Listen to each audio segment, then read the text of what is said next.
Bonjour à toutes et tous. Donc, aujourd'hui, ce qu'on souhaite vous présenter, c'est les détails du plan de relance et de redynamisation de l'activité. On a pu euh, faire valider un plan de redynamisation par le bureau exécutif et le conseil d'administration de la fédération. Il y a déjà bien 2 semaines, 3 semaines maintenant. Le temps que on travaille les éléments graphiques de la présentation, puis qu'on vous invite. Voilà, on est dans la phase de présentation de tout le dispositif. On avait pu faire un article sur le site pour expliquer dans les grandes lignes notre intention, mais voilà, c'est vraiment aujourd'hui qu'on démarre les explications au club, voilà, sachant que les administrateurs ont déjà les éléments de langage depuis un certain temps. On peut avancer peut-être sur la slide, voilà. Alors, je pense que ça, on peut passer, voilà. Alors, ouais, vous expliquez qu'effectivement, on a décliné le plan de redynamisation en 6 axes. Je vais juste voir si je peux grossir parce que, ouais, super. Vous verrez beaucoup mes doigts, hein, c'est ceux qui voient ma miniature. Donc, le principe de ce plan de redynamisation, il a été pour nous de se focaliser sur le club et son activité et tout le contexte auquel le club va être confronté. Donc, on s'est d'abord dit finalement, les clubs sont pas tous égaux. Donc, on a essayé d'intégrer le plus possible la diversité des clubs, des pratiques, des situations pour que chacun s'y retrouve et surtout pour laisser personne sur la route. Et pour laisser personne sur la route, il fallait effectivement démarrer par la sécurisation et le soutien des clubs et des organisateurs et, et traiter d'abord les clubs en difficulté et en grande difficulté. Parce que, comme vous le savez très bien, si vous êtes à la fin du mois à vous demander si vous paierez les factures, c'est difficile de se concentrer sur l'activité et sur la capacité à rendre un service de qualité. Donc, il faut d'abord traiter ces problématiques.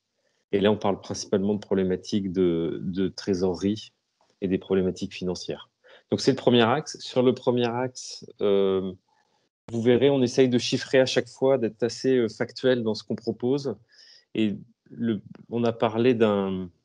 Il y avait une slide d'ailleurs qui a disparu, c'est-à-dire qu'en fait, le plan de redynamisation, il représente une économie de 2 millions d'euros. Alors, ce n'est pas 2 millions d'argent qui sort des caisses de la fédération, mais c'est un ensemble de dispositifs.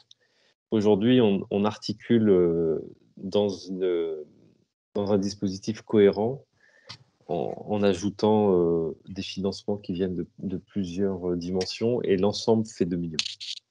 Et là, typiquement, on est sur la partie sécurisation sur un plan qu'on a chiffré autour de 695 000 euros. Ensuite, effectivement, dès que le club est sécurisé et qu'il a pas ses problèmes à gérer, il est dans la reprise. Donc ça, c'est la phase dans laquelle vous êtes aujourd'hui. Là, on a prévu aussi un certain nombre d'actions pour vous accompagner. Je les détaillerai plus tard, mais là, on est effectivement sur un volet à 455 000 euros. Il y a un point qu'on a finalement sorti pour vraiment vous le présenter et mettre la focale dessus, c'est les bénévoles. C'est-à-dire qu'en fait, quand on a préparé avec les équipes le plan de redynamisation, on a eu beaucoup de retours sur une réalité qui est qu'il est probable que les bénévoles n'aient pas l'envie de revenir. C'est-à-dire que des bénévoles qui sont habitués à des cycles d'activité dans les clubs se retrouvent après 1 an et demi à être restés chez eux, finalement se dire, voilà, soit aller faire d'autres choses, parce qu'ils ont leur esprit est allé ailleurs, soit ils se sont dit finalement chez moi c'est bien, et ce sera dur de les faire revenir. Donc, on avait à cœur d'essayer de proposer des dispositifs spécifiquement pour cette question-là. Ensuite, pardon, une fois qu'on a traité ces points-là, les 3 premiers points, en fait, on a traité la grande dimension de l'administratif du club. Et on pense qu'à partir du moment où les clubs ont pu activer des actions leur permettant d'être performants sur ces 3 volets de l'administratif, on va aller se concentrer sur l'activité, sur entre guillemets, le métier. Et donc, le premier grand volet, c'est le projet sportif. Et comme vous le savez, et ça, on l'a beaucoup expliqué, hein, puisque maintenant, les subventions CNDS sont passées par l'ANS qui finance enfin, qui donne la possibilité aux fédérations de reverser les subventions via un document 4 qui s'appelle le projet sportif fédéral. Effectivement, on a intitulé cette dimension l'amplification du développement sportif fédéral. C'est le cœur de métier de la fédération. Et là, on est sur un peu moins de 700 000 euros de volume financier. Mais on se dit finalement, l'activité cœur de métier de la fédération, elle ne va pas être suffisante pour plusieurs raisons. Mais les deux principales, c'est que c'est d'abord parce que vous avez été contraints. Certains clubs se sont arrêtés, mais certains clubs finalement n'ont pas arrêté et se sont posé une question intéressante qui était de dire comment je vais à la rencontre de mes publics alors que mon gymnase est fermé, alors qu'on est dans un contexte avec une explosion des ventes de rollers et que finalement il y a quand même beaucoup de gens qui patinent et qui d'ailleurs et après effectivement sur les skateparks ça peut fermer et donc ça a permis aussi de continuer. Donc il y a eu une forte innovation qu'on a pu apercevoir. Et donc, l'idée, c'était de proposer dans le plan de redynamisation comment dire, rassembler toutes les innovations qu'on a pu voir et les mettre à disposition de tous les clubs pour en faire des axes de différenciation. Et l'autre sujet de la différenciation, qui à mon sens est essentiel, c'est pour bien comprendre la séquence dans laquelle on est, c'est que toutes les fédérations sont en train de faire leur plan de dynamisation et des fédérations qui sont bien plus grosses que la Fédération française de roller. Et donc, il va y avoir en fait des clubs et en fait des clubs qui vont mettre une pression très forte sur le pratiquant à la rentrée de septembre. Et donc, il risque d'y avoir une forte concurrence. Et donc, on pense que on a, nous, des atouts pour faire face à la concurrence. Et vous avez aussi des atouts pour aujourd'hui répondre de manière intéressante à ce contexte de concurrence. Et cette dimension-là, la 5e dimension, elle est là pour vraiment développer aussi une boîte à outils pour vous permettre de faire face à cette concurrence. Et enfin, on est sur un dernier volet qui est l'aspect communication, où là, on va traiter d'abord, on va essayer de faire parler du roller et du skateboard simplifier le message, mais être sur un message simple, mais qui puisse mener jusqu'à la médiatisation. Présenter un grand événement à Paris aussi dans une logique de médiatisation.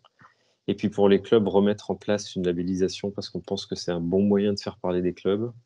Et puis d'autres tactiques que l'on va vous expliquer. Donc là, sur les 6 axes, est-ce que... il est là, 2 millions. Sur les 6 axes, tu peux revenir sur la diapo précédente. Est-ce que vous avez déjà des questions à ce niveau-là? Parce que si ces 6 axes sont pas clairs, le reste risque d'être long. Donc je préfère répondre aux questions des 6 axes maintenant et évacuer les éventuels malentendus maintenant. On est bon? C'est toujours la première question qui est qui met le plus en tension. Hein. Après, ça déroule. Si je peux me permettre, la valorisation du bénévolat, le montant semble très faible. Il y a beaucoup de bénévoles en France. Oui, alors on va détailler les actions prévues dans cet axe-là. Et puis, typiquement, on va en parler avec vous parce que c'est vos bénévoles. Donc, moi, je suis ouvert à vos retours. Okay. On s'est posé beaucoup de questions d'ailleurs sur le bénévolat. On vous partagera même nos réflexions. Parce qu'on on n'a pas forcément tous la même perception. Voilà. D'autres questions? Non, c'est bon. Donc voilà, effectivement, l'idée c'est de mettre dans une même dynamique toutes les énergies et les ressources qui peuvent venir de l'Agence nationale du sport, de l'Agence nationale des services civiques, du CNESF, du ministère des Sports, de la Maïf, de France Relance et d'un partenaire qu'on va vous présenter qui s'appelle LOS, que certains connaissent. On parle d'une économie de 2 millions. Alors, la sécurisation des clubs, on peut aller à la page d'après. On vous présente 4 grands volets dans ce premier point. Le premier, c'est un prêt à taux zéro qui est là pour permettre aux clubs qui seraient en difficulté à retrouver rapidement des liquidités. Donc, c'est un prêt gratuit qui est calculé, il fallait mettre des limites, hein, donc il est calculé sur la base des pertes de licence et c'est un prêt donc, qui est à rembourser dans l'année. Donc, on est là vraiment sur une logique de soutien au flux de trésorerie. Les commissions sportives ont aussi soldé la saison 2020-2021 avec un certain nombre de remboursements, notamment autour des frais d'arbitrage. Donc là, il y a soit des choses qui ne seront pas encaissées, soit qui seront remboursées au club. On souhaite soutenir l'organisation des événements de référence. Là aussi, on va en reparler plus tard, mais l'idée, c'est qu'on a constaté ça, et notamment, c'est en milieu d'année dernière, sur une compétition de course, en fait, sur le championnat de France d'ailleurs, on a dû pas mal échanger avec l'organisateur qui, au départ, voulait pas y aller parce que les risques financiers étaient importants et on a réussi à maintenir l'organisation simplement en positionnant la fédération comme une caution financière en cas d'annulation en raison de la crise sanitaire. On s'était engagé à rembourser un certain nombre des frais qui avaient déjà été engagés par l'organisateur. Donc, on propose de reconduire ça pour les compétitions de référence. Et puis, dans le PSF, il y a un volet spécifique au plan de relance qui est donc dans ce premier point de la sécurisation, un volet 98 000 €. Donc, on va avancer, on va aller sur le prêt à taux zéro. On va vous l'expliquer. Le prêt à taux zéro, voilà. Donc, vous prenez... alors, il s'adresse aux clubs qui ont perdu au moins 35% de licenciés entre 2020 et 2021, par rapport, entre 2020, sur la saison 2021 par rapport à la saison 19-20. Le principe, c'est de prêter 30% des pertes estimées. Alors, et bien sûr, ça fera l'objet de la signature d'une convention et le prêt à rembourser dans l'année. Alors, on va donner des exemples, je crois que c'est le plus parlant. Donc, vous avez le club A. En 19-20, il avait 138 licenciés. En 20-21, il avait 67 licenciés. Donc, c'est des cas réels. Hein. Donc, il a perdu 52% de ses licenciés. Il est donc éligible au prêt fédéral. Et donc on calcule, on calcule sur la base d'un montant de paiement de cotisation, d'adhésion au club. Hein. Là, on ne parle pas du prix de licence, on parle du prix de l'adhésion au club. On est parti sur une adhésion moyenne à 150 €. Donc, on va faire le différentiel entre le nombre de licences 19-20 et 20-21 qu'on va multiplier par 150, qui est l'adhésion moyenne. On va prendre 30% et ça vous donnera le montant maximal du prêt que vous pouvez demander. Donc, dans le cas 1, le prêt est de 3 240 € maximum. Le club B, lui, il a perdu moins de 30%. Il avait 189 licenciés. En 19-20, il en a 145 en 20-21. Lui, il a perdu 23% de ses licenciés. Il est malheureusement en dessous du seuil des 35%, parce que j'ai des choses qui viennent se mettre à l'écran là, des 35%, et donc il n'est pas éligible. J'ai vu une main se lever, non? Ou c'est une erreur de manip? Mais moi, oui, ça fait un petit moment. Vous m'entendez? Oui. Alors, c'est au sujet de l'artistique. Je pense que c'est le CPA qui va nous rembourser les 300 euros. On en a déjà discuté un peu et on n'a pas eu de nouvelles. Ces 300 euros qu'on doit verser pour pouvoir inscrire nos patineurs quand on va en Open de France et tout ça. Et tout ça, ça n'a pas eu lieu. Et ben, nous, on a versé les 300 euros et on est un petit club et on en a vraiment besoin. Alors, normalement, les 300 euros ne seront pas reversés. Ils seront en avoir sur la saison prochaine. Ah, super. Parle. Génial. Voilà. Qui répond? C'est Madi. D'accord. Bon, bah, c'est génial. Bon, bah, Madi, écoute, voilà. Alors, on a eu la réunion la semaine dernière. Ok, oui. Donc, effectivement, il y a 2 choses. Il y a les frais d'arbitrage qui sont remboursés. Et en fait, on a pas mal avancé quand même à la Fédé. C'est-à-dire qu'on a créé une commission interdisciplinaire. On se réunit tous les 15 jours avec les responsables de chaque commission sportive. Ça nous permet d'avoir des discussions sur les différences, les différences de fonctionnement entre les disciplines sportives dans les commissions. Et donc, on a mis en commun cette question-là pour se rendre compte qu'en fait, il y avait la même approche un peu partout, ou en tout cas, après discussion, ça allait bien à tout le monde d'adopter la même approche. Et donc, c'est remboursement des frais d'arbitrage ou de juge, et sur les engagements, en fait, c'est de réaliser des avoirs, avec la possibilité pour chaque commission ensuite de, en plus, appliquer des remises selon les natures d'engagement et la manière dont les championnats vont reprendre. Parce que là, c'est pareil. En fait, comme on a des compètes qui vont redémarrer qui vont démarrer en mai, avec des championnats qui sont décalés, d'autres disciplines qui redémarrent en septembre, c'est compliqué d'avoir une approche. C'est compliqué que d'imposer, on va dire, un système à chaque commission. En revanche, là, on a trouvé un principe commun et c'était plutôt une chose positive.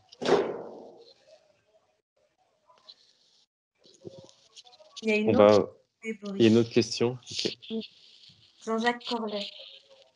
Oui, je reviens sur le point précédent en ce qui concerne la notion de prêt éligible. Là, c'est qu'une situation, une photographie sur un instant T, c'est-à-dire sur un exercice. Or, ce qui est communément acquis sur toutes les disciplines sportives, c'est qu'il va y avoir ce qu'on appelle des effets dominos, c'est-à-dire qu'on va avoir peut-être effectivement un impact 2019-2020, mais il va y avoir aussi un impact 2020 ou tout au moins 2021-2022. Et donc, il est fort possible que, est-ce que c'est un processus qui peut être réévalué sur l'exercice 2022 ou pas. C'est ça. Alors, en fait. Là, effectivement, c'est une bonne question. Ce prêt-là, encore une fois, on reprend le chemin. On est en amont de la reprise. C'est-à-dire, on se dit, pour que le club puisse reprendre, il faut qu'il soit à flot. Donc, on met un principe de prêt à taux zéro. S'il y a des clubs qui, aujourd'hui, sont dans des situations extrêmes, a priori, il y a le PSF Relance qui est aussi là pour traiter ces problématiques-là, et il y a 98 000 euros. Donc, on traite ce point-là. Maintenant, sur la reprise, après, il y a d'autres éléments qui arrivent après, mais effectivement, il y a les mécanismes d'avoir qui fait que, a priori, les reprises, les engagements, on va dire, dans les différentes compétitions pour les clubs seront moins élevés du fait de ce mécanisme d'avoir. Donc, il y a un flux financier qui va rester chez vous et ne va pas partir de la même manière qu'il avait l'habitude de partir les autres années. Et puis, le troisième gros volet, et là, on va le voir, c'est aussi l'aide sur les montants des licences. Maintenant, donc ça, c'est on va dire, les dispositifs de la reprise dans un ensemble cohérent. Ce que vous évoquez, vous, c'est l'après-reprise. C'est après la reprise, on est en cours de saison, les clubs se retrouvent finalement face à des problématiques financières. Honnêtement, alors on est ouvert à traiter tous les cas. Hein. On est, comme je vous l'ai dit, là pour soutenir les clubs. Alors, on va pas le faire comme notre président de la République, hein, quel que soit le montant, mais on est quand même dans cette logique-là. On n'a pas identifié de phénomène pour l'instant. En tout cas, on n'a pas eu de retour des clubs qui nous ont dit attention, après la rentrée, là, ça va être difficile. Et surtout, on n'a pas identifié ou compris de mécanismes, on va dire, globaux qui permettraient d'expliquer ça pour l'instant. Mais si on nous les explique, honnêtement, oui, on prend le point et on regarde ce qu'on peut faire. Mm. Mais là, il ne faut quand même pas oublier que la séquence dans laquelle on est, c'est que vous avez le prêt à taux zéro pour aider aux liquidités. Ensuite, vous allez avoir sur le PSF, on a Oui, allô? la fédération a la chance d'avoir été dotée donc on avait un PSF à 450 000 €, on est passé à 677 000. Et les nouvelles que j'ai de l'ANS, c'est que l'ANS dote la fédération de 28 000 € en plus, c'est-à-dire qu'on va arriver à 700 000 €. Donc, sur cette enveloppe-là spécifiquement. Sur le projet sportif, l'enveloppe globale va faire 700 000 et 98 000 sur le plan de relance. Donc ça veut dire 600 000 sur le projet sportif. Okay. La difficulté qu'on va être exposé principalement, hein, je ne sais pas si c'est quelque chose qui est partagé avec tous, mais c'est de faire revenir en fait. Hein. C'est toute la problématique. C'est-à-dire que pendant cette période ou ces 2 périodes de confinement, les personnes ont pris des habitudes et le process de revenir sur une activité sportive, quelle qu'elle soit, va être plus compliqué. On a un phénomène de décrochage, quoi. Hein. Je pense que c'est donc on risque de subir effectivement peut-être deux coups de semonce, quoi. Voilà. Enfin, c'est en termes d'exercice, quoi. Moi, je vous expliquerai les idées que j'ai, mais ça vient après. Ça vient dans le deuxième volet qui est faciliter la reprise. Mais après, vous aurez le droit de pas être d'accord, mais en tout cas, on a travaillé sur une théorie qui me fait penser qu'on a beaucoup d'atouts, je pense. Je peux dire que ça va être simple, mais je pense en tant que roller et skateboard, on a quand même pas mal d'atouts et voilà, je pense bien les activer. Mais je comprends votre point, je l'ai entendu. Il y avait d'autres questions?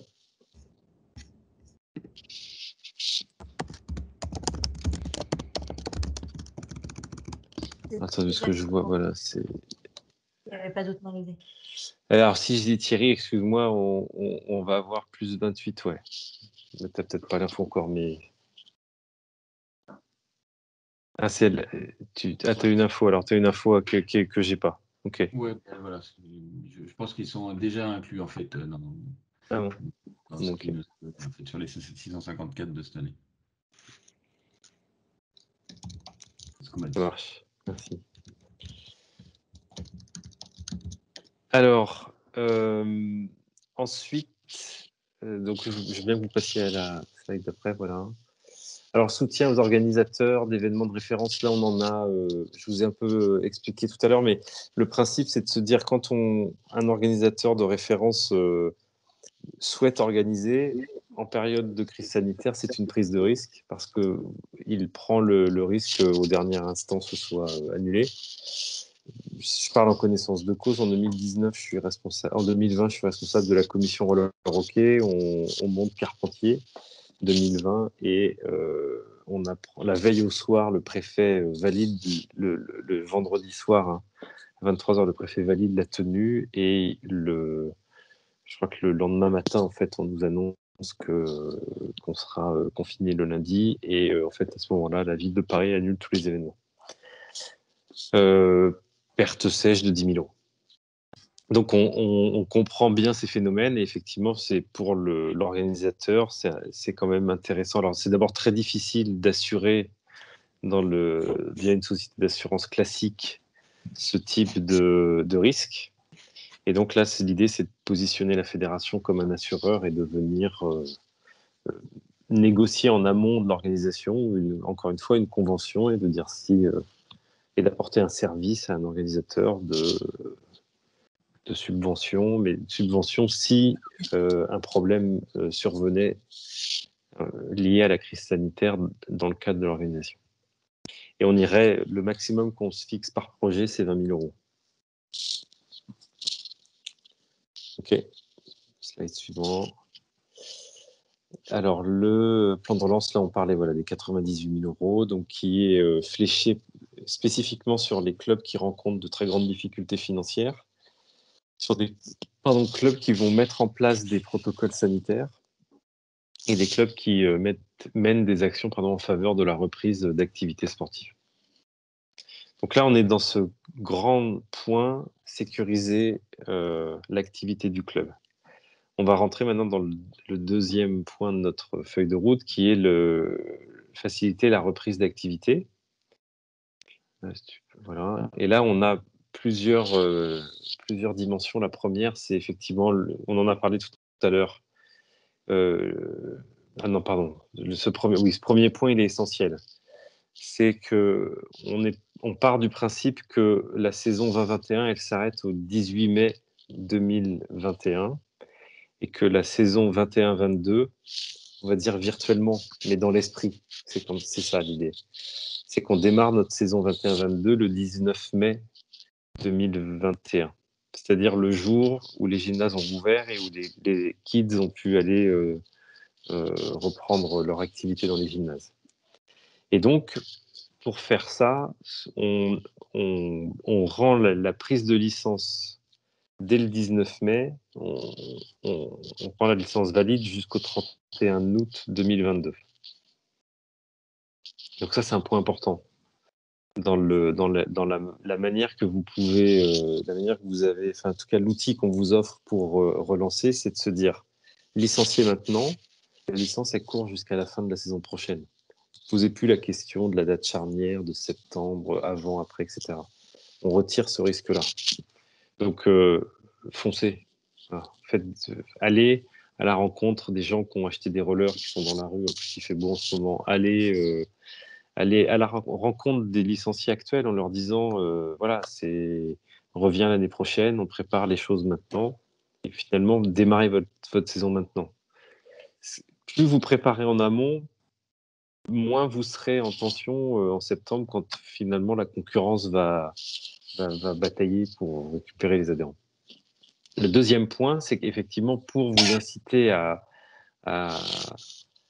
retrouver des licenciés et aussi pour participer à l'effort de redynamisation, on va faire un effort sur la licence. On en reparle après, mais effectivement, là-dessus, on a pris un angle assez particulier qu'on n'a pas vu dans d'autres fédés, en fait. Après, donc, effectivement, on va rendre la Roller Day gratuite et puis on instaure un mécanisme de parrainage. Attendez, je grossis puisque... Et là, c'est ce point-là dont on a discuté tout à l'heure. C'est l'octroi d'un avoir sur les engagements des compétitions 2021 avec éventuellement une remise Covid. Effectivement, on a mis à jour les protocoles sanitaires et puis on met à disposition une plateforme numérique pour vous aider à retrouver toutes les informations. Parce qu'on s'est rendu compte aussi avec le premier confinement qu'on a, en vous envoyant des informations au compte-gouttes, finalement, à la fin, on se rend compte que vous avez plus la bande passante pour recevoir de nouvelles informations. Donc, on a compris qu'il fallait aussi que la com soit améliorée et adaptée à vos besoins. J'ai vu une main se lever. Non. Oui, Il y a Olivier Benemi. la main levée, c'est pour moi. Donc, par rapport à je vois donc, j'entends donc remise exceptionnelle sur le prix des licences jusqu'à 75%. Donc, ce sera au cas par cas suivant les demandes. On vous explique tout juste après. Quand il y a une petite loupe, ça veut dire qu'on le détaille dans la suite de la présentation. D'accord. Je vais vous expliquer le mécanisme. Ok. Alors, on peut avancer. Alors voilà, sur les licences. Donc d'abord, bien comprendre. 19 mai 2021, on démarre virtuellement la saison. Donc après, comment ça va se passer? Vous prenez les licences. En tout cas, vos adhérents prennent des licences maintenant.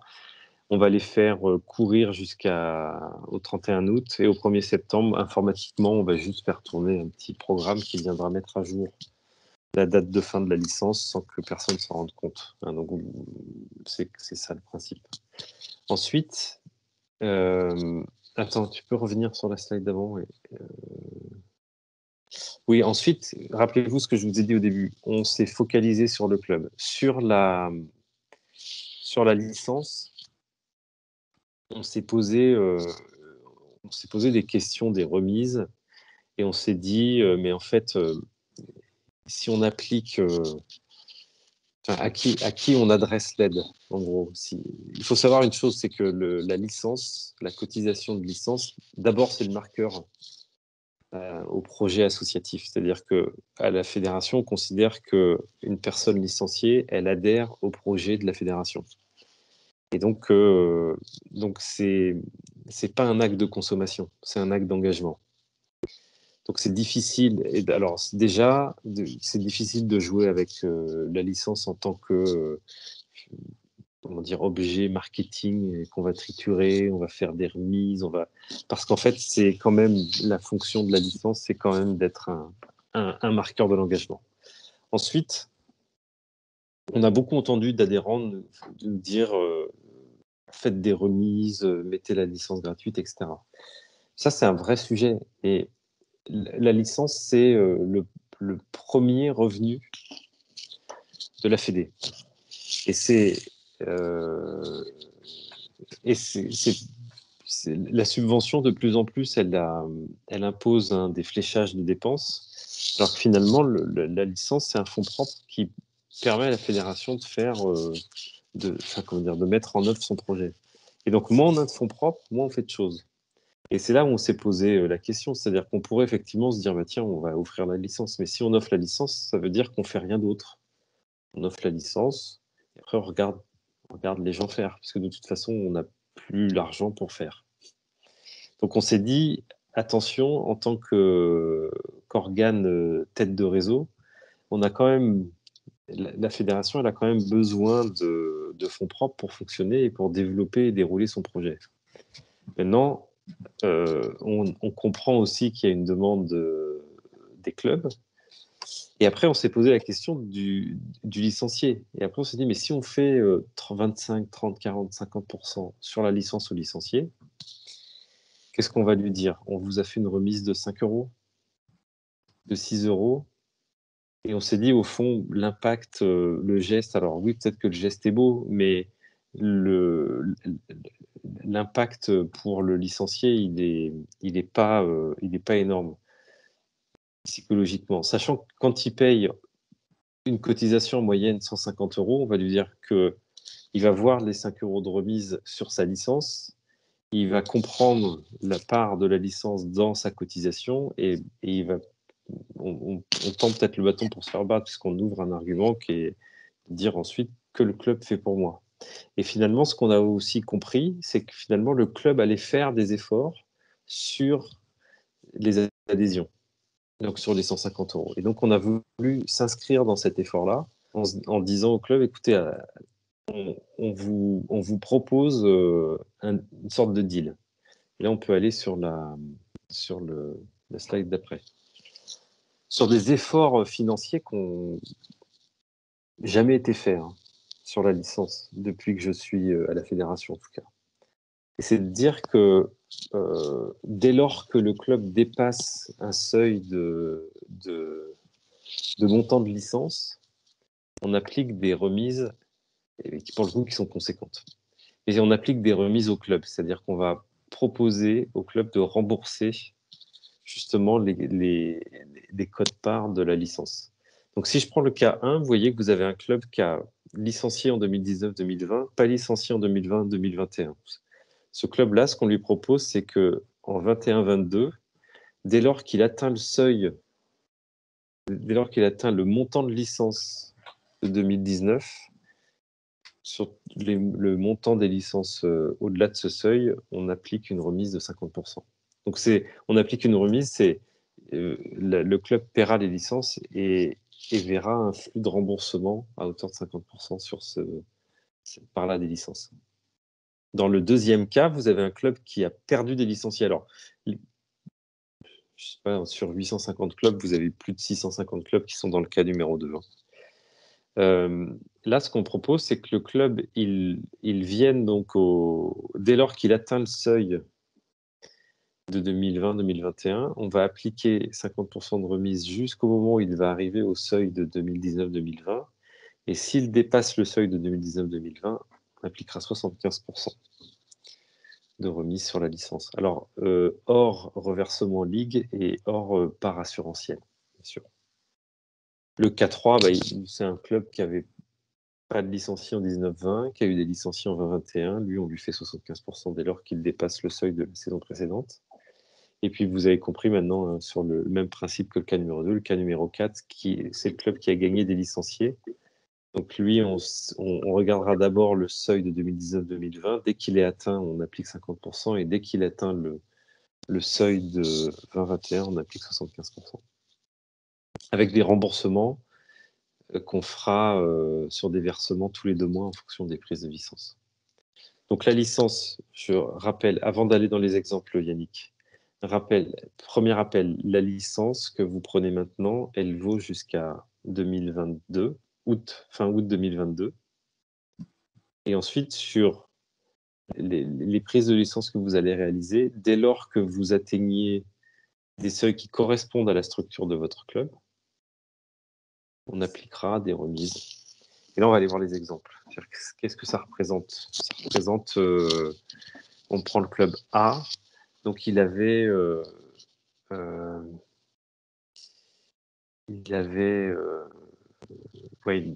en 2020-2021, le volume financier des licences qu'il avait reversé à la fédération était de 1 700 €.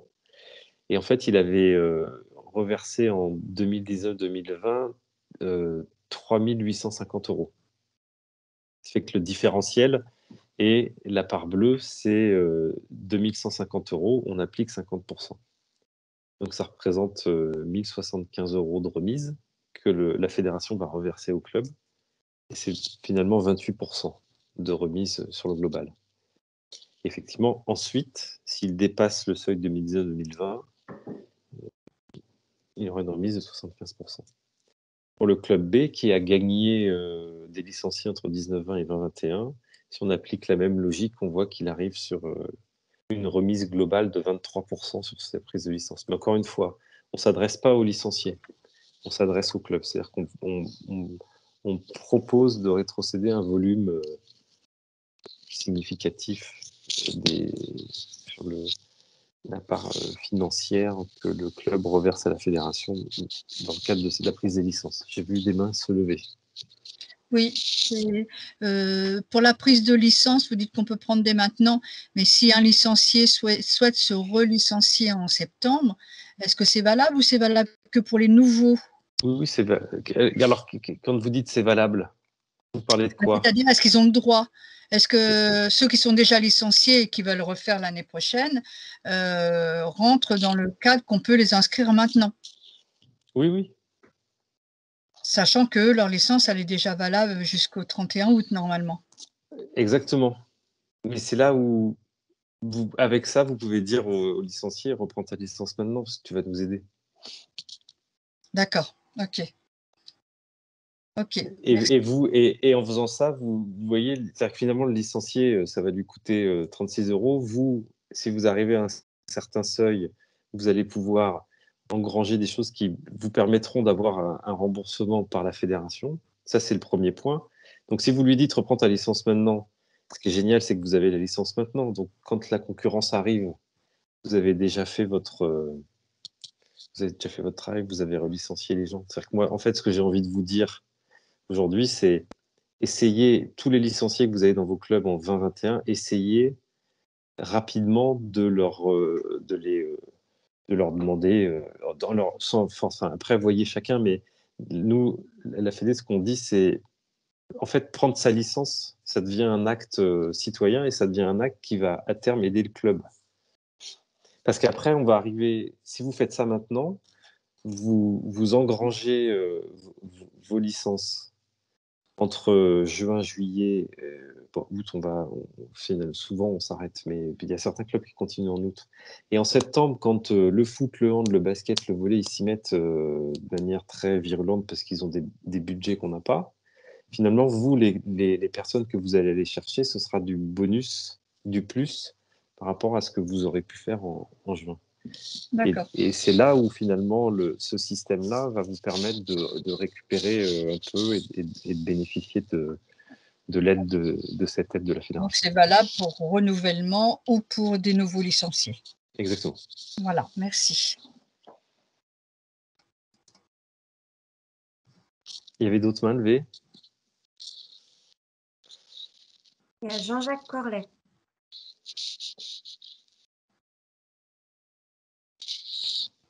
Votre micro est coupé, Jean-Jacques.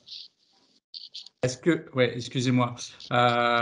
Est-ce que cette situation pourrait être pérenne à terme ou pas? Non, c'est exceptionnel. C'est exceptionnel, d'accord. Mais alors, c'est un gros effort hein, pour la Fédé, on l'a calculé. Si on arrive ce qu'on calcule, c'est attendez, il faut que je trouve les mots parce que si on revient au niveau de prise de licence de 19-20, ça coûte à la fédération un peu plus de 400 000 euros. D'accord.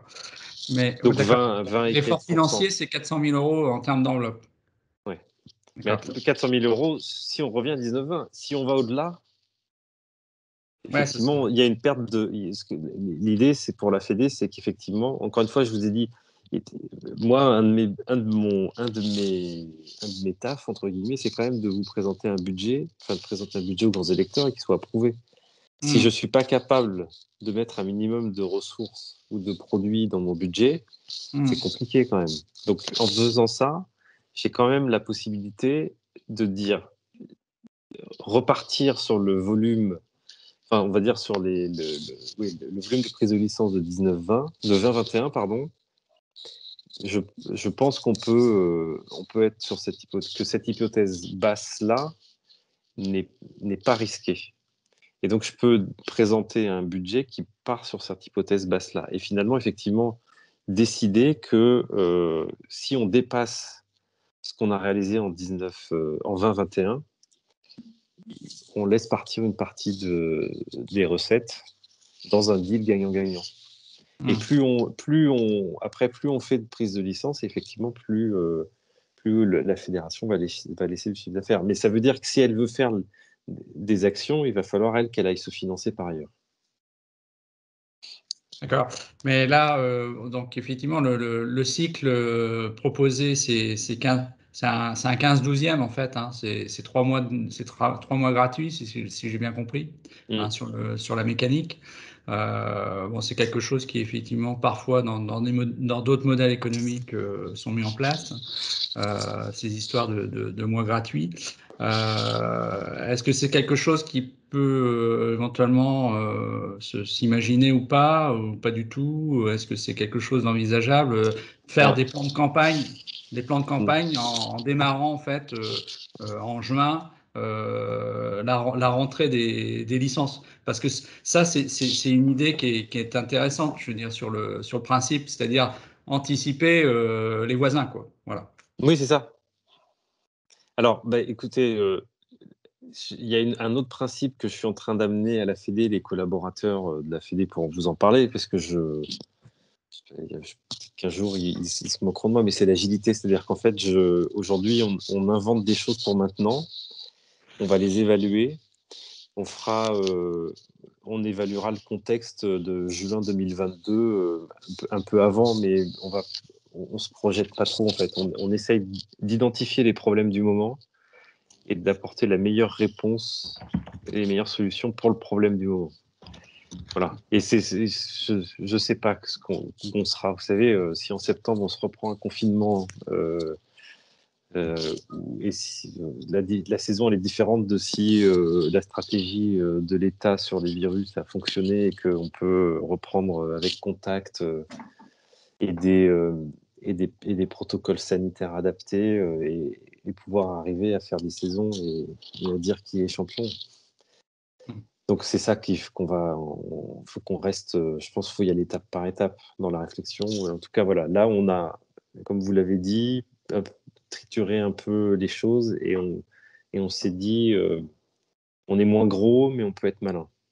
Et on peut être malin aussi parce qu'on sait que Decathlon vend plus de rollers que d'habitude, qu'il y a une vraie envie des gens d'aller dehors et que les clubs qui sont allés sur les places faire de l'artistique ou sur les places ou dans des coins de rue faire du hockey, par exemple, hein, mais ça peut s'appliquer à toutes nos pratiques. En fait, ils ont montré du roller. Et les gens qui sont arrêtés ont regardé et ont redécouvert qu'en fait, le roller, c'est un sport d'extérieur aussi. Ouais. Et j'ai des clubs qui ont déjà licencié des gens parce que les gamins s'arrêtaient en regardant une partie de street hockey, par exemple, et ils sont allés s'inscrire au club parce qu'ils ont dit mais c'est ça que je veux faire. Et donc, c'est sur ce qu'on va voir sur les slides d'après, c'est de se dire on fait ça aussi parce qu'on pense que dès maintenant, il y a moyen de faire de la promo de vos pratiques. Pas forcément montrer d'ailleurs pour du ring hockey, pas forcément faire montrer la discipline compétitive de ring hockey, mais aller dans la rue et puis installer 2 buts, faire du hockey de rue et puis montrer ça aux gens, les gens s'arrêtent. Ça peut vous faire des licenciés en plus. Et je pense qu'on peut d'ailleurs, tous les clubs peuvent aujourd'hui fonctionner, et c'est la ministre qui a dit ça un jour, dire mais prévoyez une activité indoor, une activité outdoor tout le temps finalement. Comme ça, le jour où votre indoor marche plus, vous allez dehors et vous montrez, et puis vous faites l'inverse, vous retournez à l'intérieur quand ça rouvre. Et c'est ça aussi un des enseignements, je pense, de cette crise, c'est de se dire finalement, toujours à travailler de pair la compète qu'on a bien organisée, on sait que ça fonctionne et ça fidélise, et par ailleurs la promotion avec des dispositifs adaptés. Et c'est tout ça qu'on essaye de mettre en place là avec ce plan d'organisation. Si vous devez retenir une chose, c'est cette logique-là. J'ai vu une autre main levée. Oui, il y a 2 autres mains levées. Alors, il y avait Nantes Roller Derby, Mélissandre. Oui, bonsoir. Vous Bonsoir. m'entendez? Oui, parfait. C'était juste une question pour être sûr d'avoir bien compris. Là, donc actuellement, si on saisit des licences sur Rollscanet, on est bien parti sur la saison 2021-2022. De manière visuelle, elle apparaît jusqu'au 31 août là, 2021 comme étant encore 2020-2021, mais elle va basculer sur 2021-2022 à partir du 31 août, c'est ça? C'est ça. Ok, donc là, du coup, toutes les licences qu'on prend maintenant vont nous permettre en gros de retourner à notre chiffre de 2020-2021. Enfin, moi, mon club est dans C'est le ça. cas à peu près du club A. On était 115 l'année dernière, on est 47 à l'heure actuelle. Donc le but, c'est de remonter à au moins 47 et à partir de 47, on 48. aura 48, oui, à partir de 48. Du coup, on aura un remboursement par la Fédé de Oui. 50%. Et Maintenant, si jamais on remonte avant, ok, c'est juste pour anticiper. mais je veux être alors très transparent, mais aussi parce que comme on a fait la presse à plusieurs moments avant de vous la proposer, il y a effectivement des notions qu'il faut bien saisir, et surtout il y a des choses que je n'ai pas dites. Et ce que tu dis est super intéressant. Tu as dit j'ai 47 et à la 48e licence. Mais non, c'est pas ça. C'est le volume financier. Ok. C'est tes 47 licences Ouais. représentaient peut-être là 1700 € que tu as reversé à la Fédé. On part des 1700. Oui, d'accord. Dès que tu es à 1701, en fait, Bon, ton parfait. Parce 1701, que ça revient à la deuxième il question est à que je voulais 50 poser. centimes. Oui, parce que du coup, justement, nous, il y a des licences qui sont des fois des licences non pratiquantes pour des arbitres, par exemple chez nous dans le roller derby, et effectivement, c'est pas le même montant de licence. Donc, ok, c'est à partir du moment où on dépasse le montant. En général, c'est lié aussi au nombre de licences, mais il faut vraiment qu'on se base sur le montant pour voir après le calcul. Bon, parfait. C'est ça. Merci, c'était pour être sûr d'avoir compris. Je t'en prie.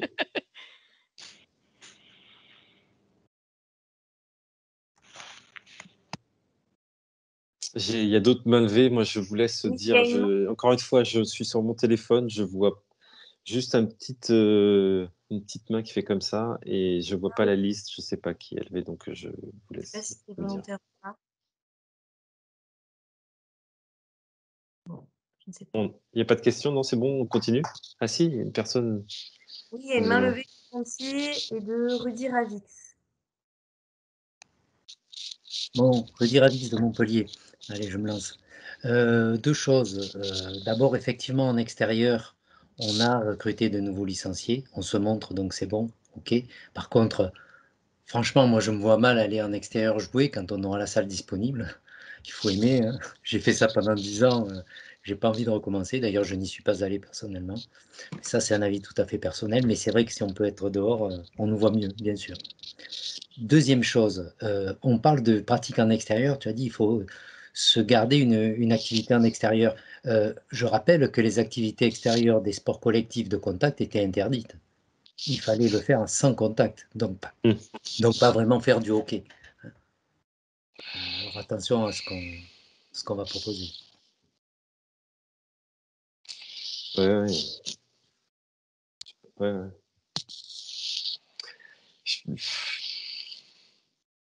Enfin, vous avez vu les gens, moi j'habite Paris, hein, j'ai vu des gens jouer au basket dans tous les espaces sous le métro. Enfin, ils avaient une définition du sans contact qui était la leur. Hein. Bien sûr, mais en tant que club, c'est difficile de se mettre en défaut aussi. C'est vrai. On a des partenaires. Alors l'adjoint au maire m'a dit ah, j'ai vu vos joueurs sur la place Montcalm, tout ça. L'adjoint au sport. Qu'est-ce que j'ai dit? Oui, c'est moi qui leur ai dit. C'est compliqué. Ouais. Bon, après, moi j'ai fait des visios où la ministre disait allez sur les places publiques. Alors moi ça me faisait rire parce que 15 jours avant, j'avais lu sur Facebook que le club d'Anglet s'était fait interpeller par la police parce qu'ils avaient emmené leurs joueurs sur une place publique. Donc ça m'a. Enfin, c'était. Ouais. La période a été intéressante quand même. Enfin, c'est là pour le coup on a vu tout le système D, quoi. Mais à tous les niveaux. Et oui, je suis d'accord avec toi. Hein. J'entends ça, que c'est quand on a goûté à l'indoor, retourner dehors, c'est compliqué. Alors, on propose ça. Après, on a vu, par exemple, il y a beaucoup de terrains outdoor là qui se montent sur du basket 3-3, sur du handball, avec des super sols plastiques sympas. Donc, Oui, ça pourrait être la solution, effectivement. Ouais. J'ai souvenir qu'à Bilbao, ils avaient ça aussi, couvert, ouvert. Donc voilà, mais bon, encore une fois, étape par étape, mais effectivement, on se dit, est-ce qu'il ne faut pas aller repérer tous les... parce que du coup, le basket 3-3 étant olympique, honnêtement, et puis ils ont un deal avec Gerflor, donc Gerflor propose ça à toutes les villes. Est-ce qu'il ne faut pas repérer, faire un appel au club pour dire, dites-nous, géolocalisez-nous tous les endroits où il y a des sols plastiques à outdoor, et puis essayer de permettre au club de venir sur quelques créneaux proposer des pratiques plus libres à leurs licenciés. Parce que effectivement, ceux qui ont goûté à la compète, et là je parle pour tous les sports, hein, mais ceux qui ont goûté à la compète et à cette qualité de pratique à l'intérieur, les faire revenir dehors, c'est difficile. Mais je pense qu'il y a quand même des gens qui ont... Moi, pareil, j'habite pas très loin du Trocadéro, pardon. Et il y a des gens qui vont jouer, il y a des gens qui font du freestyle, qui viennent apprendre le roller et qui jouent au hockey, street hockey, tous les dimanches. Je pense qu'il y a une partie qui ne fait pas de compète. Qui fait juste ça. Ça leur va bien.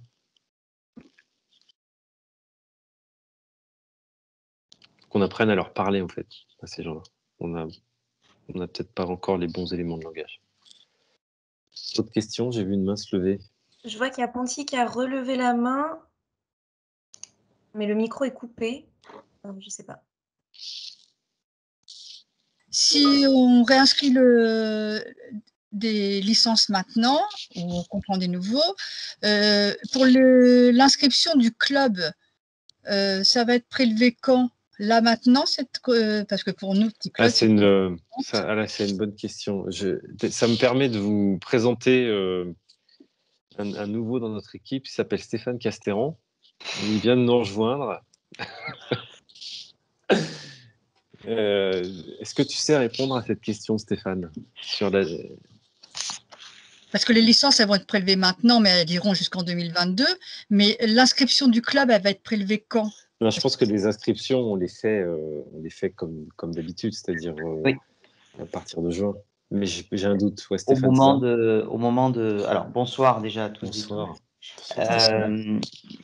Les réinscriptions vont se faire. En fait, c'est un artifice sur Rollscanet. C'est une sorte de licence spécifique qui est prise, qui s'appelle plan de relance quand vous serez sur Rollscanet.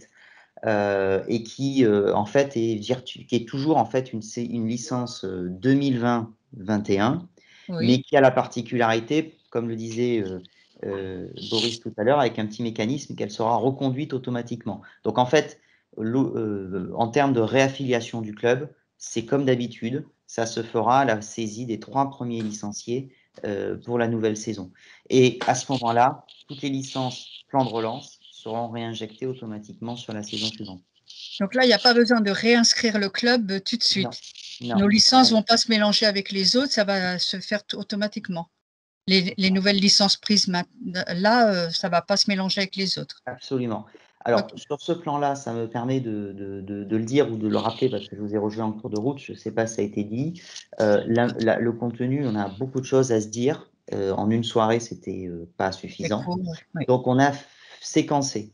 Alors, si vous êtes disponible tous les soirs, on va se voir très souvent, puisque notre prochaine visio, c'est lundi soir, 19h, et c'est consacré justement à ce qu'on a appelé le pack de rentrée. La prise de licence, Rollscanet, vous parlez de Hello Asso, puisqu'on a des choses à vous dire sur le module de prise de licence directe ou de cotisation directe par l'adhérent. C'est optionnel, mais c'est un service qui vous sera rendu. Le certificat médical pour les mineurs, enfin voilà, toutes ces choses-là, il y aura un Zoom spécifique lundi soir où on vous détaillera bien plus que ce soir encore toutes les mécaniques. D'accord. Le certificat médical pour les mineurs, il ne sera plus obligatoire. On a déjà reçu ça. Absolument. Bon. Mais il va falloir quand même expliquer. C'est un questionnaire médical sur l'honneur. Voilà. Tout à fait. Merci. Alors, c'est moi, je voulais tous et tous vous remercier. Je devais partir vers quart. Je vous quitte maintenant. J'ai des obligations familiales. Merci, très bon week-end. Et puis donc à lundi. Et Stéphane, je te laisse prendre le relais sur la presse. Ça marche. Merci Boris. Merci, salut. Au revoir tout le monde. Alors, donc on poursuit. Donc, si on a fait le tour sur les... Ah, je vois que le Nantes Roller Derby a une question. Oui, j'ai une dernière question juste sur ce sujet-là, parce que on a eu l'occasion, donc cette semaine, on a pu du coup voir sur Rollscanet ce fameux plan de relance. La licence apparaît actuellement à 0 € du coup sur Rollscanet, mais ça veut dire qu'elle sera prélevée à la réaffiliation en septembre, hein. Donc là, elle s'affiche à 0 €, mais au final, elle sera, je ne sais plus quel est le montant de la licence là en 2021-2022, c'est 37 et quelques, je crois. Et du coup, ça, ce sera prélevé du coup à partir de la réaffiliation juin ou septembre, quoi. C'est ça? Exactement. En fait, OK. faut prendre cette licence-là qui est pour les primos ou même les autres comme une forme de pré-licence, quoi. Voilà. OK. Et qui a par contre toute validité. L'assureur s'est vu avec lui, etc. Donc, on a exactement les mêmes droits qu'une licence classique, quoi. Voilà. OK, oui, elle apparaît là à 0 €, mais elle ne sera Voilà. pas à 0. Donc c'est pour Exactement. ça, c'était une En fait, question qu'on se posait. on a trouvé une forme d'artifice pour tromper un peu Rollscanet, parce qu'évidemment, Rollscanet n'est absolument pas configuré pour ça. Comme tout logiciel, il est un peu bête, hein, voilà, il suit des trucs. Donc, voilà, et on a créé ce module-là qui permet donc de prendre des sortes de préinscriptions et ensuite, elles seront confirmées automatiquement au début de la nouvelle saison. D'accord, OK. Parfait. Ça aide pour la communication à nos futurs licenciés parce que c'était pas facile de le comprendre. Oui. OK, merci. Merci. Alors, Le slide suivant, c'est le zoom cette fois-ci sur le parrainage des licenciés.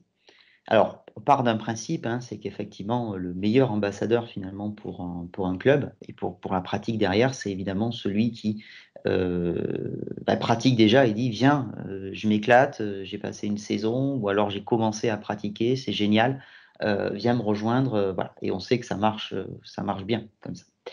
Donc, on veut encourager ce phénomène qui, à plus, souvent, il y a déjà des dispositifs, vient avec un copain ou autre qui se fait dans les clubs. Donc, on veut l'encourager. Donc, le principe, c'est quoi? C'est qu'en fait, au niveau de chacune des disciplines, parce que, évidemment, offrir, je dis n'importe quoi, mais un maillot de hockey à quelqu'un qui fait du patinage artistique, c'est peut-être pas le cadeau qui fait plaisir. Donc, on est en train de le traiter discipline par discipline, où il y aura des cadeaux. Alors, ça peut être un bon d'achat, ça peut être un cadeau, voilà, avec un objet qui sera donné donc au parrain pour renforcer voilà, ce phénomène et cette mise en valeur en fait de son club que l'on aime et auquel on a envie d'amener de nouveaux licenciés et de faire partager sa passion à d'autres. Donc le dispositif, hein, vous l'avez compris, il y a certaines actions qui sont d'ores et déjà en place. On va vous en présenter quelques-unes aussi encore tout à l'heure, d'autres qui sont en cours de mise en route. Et sur le parrainage des licenciés, on est en train de le travailler discipline par discipline.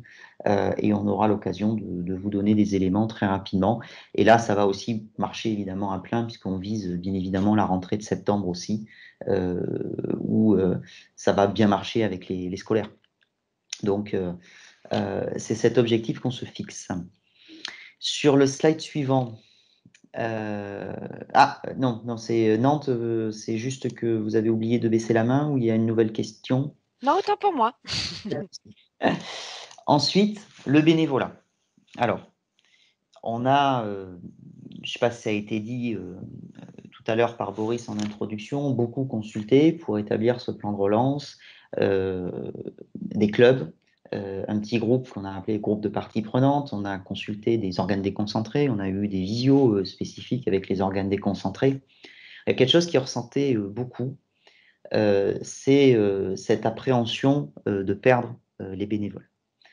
Et derrière, que tout le club se déstructure et encore plus que la menace de perdre des licenciés, si nos produits, si ce que l'on propose, si notre activité, elle est attractive, si elle était attractive hier, il n'y a pas de raison qu'elle ne le soit pas aujourd'hui. Et c'est juste une question de temps pour retrouver le même nombre de licenciés. En revanche, si dans l'intervalle, on a perdu des clubs, parce que les bénévoles, avec 1 an et demi d'activité, sont passés à autre chose, se sont démobilisés, etc.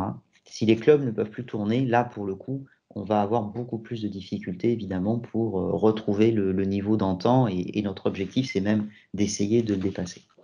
Donc, ce message, il a été un peu un fil rouge, en fait, au gré de toutes ces consultations. On a peur de perdre nos bénévoles et il faut travailler et investir sur cette dimension-là.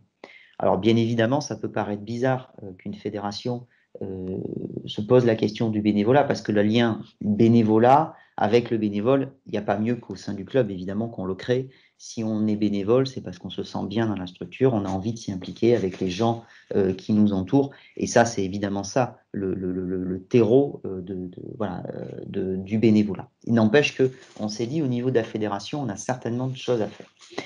Donc, ce qu'on est en train de faire, c'est la création d'une médaille du bénévolat. Alors, vous savez, il y a les médailles de la jeunesse et sport. Bon, les procédures sont longues, parfois un peu compliquées. Donc, on est en train de le mettre parce qu'en fait, on est une fédération. Une des choses qu'on sait le mieux faire, c'est quand même de distribuer des médailles. Donc, une médaille, mais cette fois-ci, non pas pour récompenser des sportifs méritants, mais des bénévoles méritants.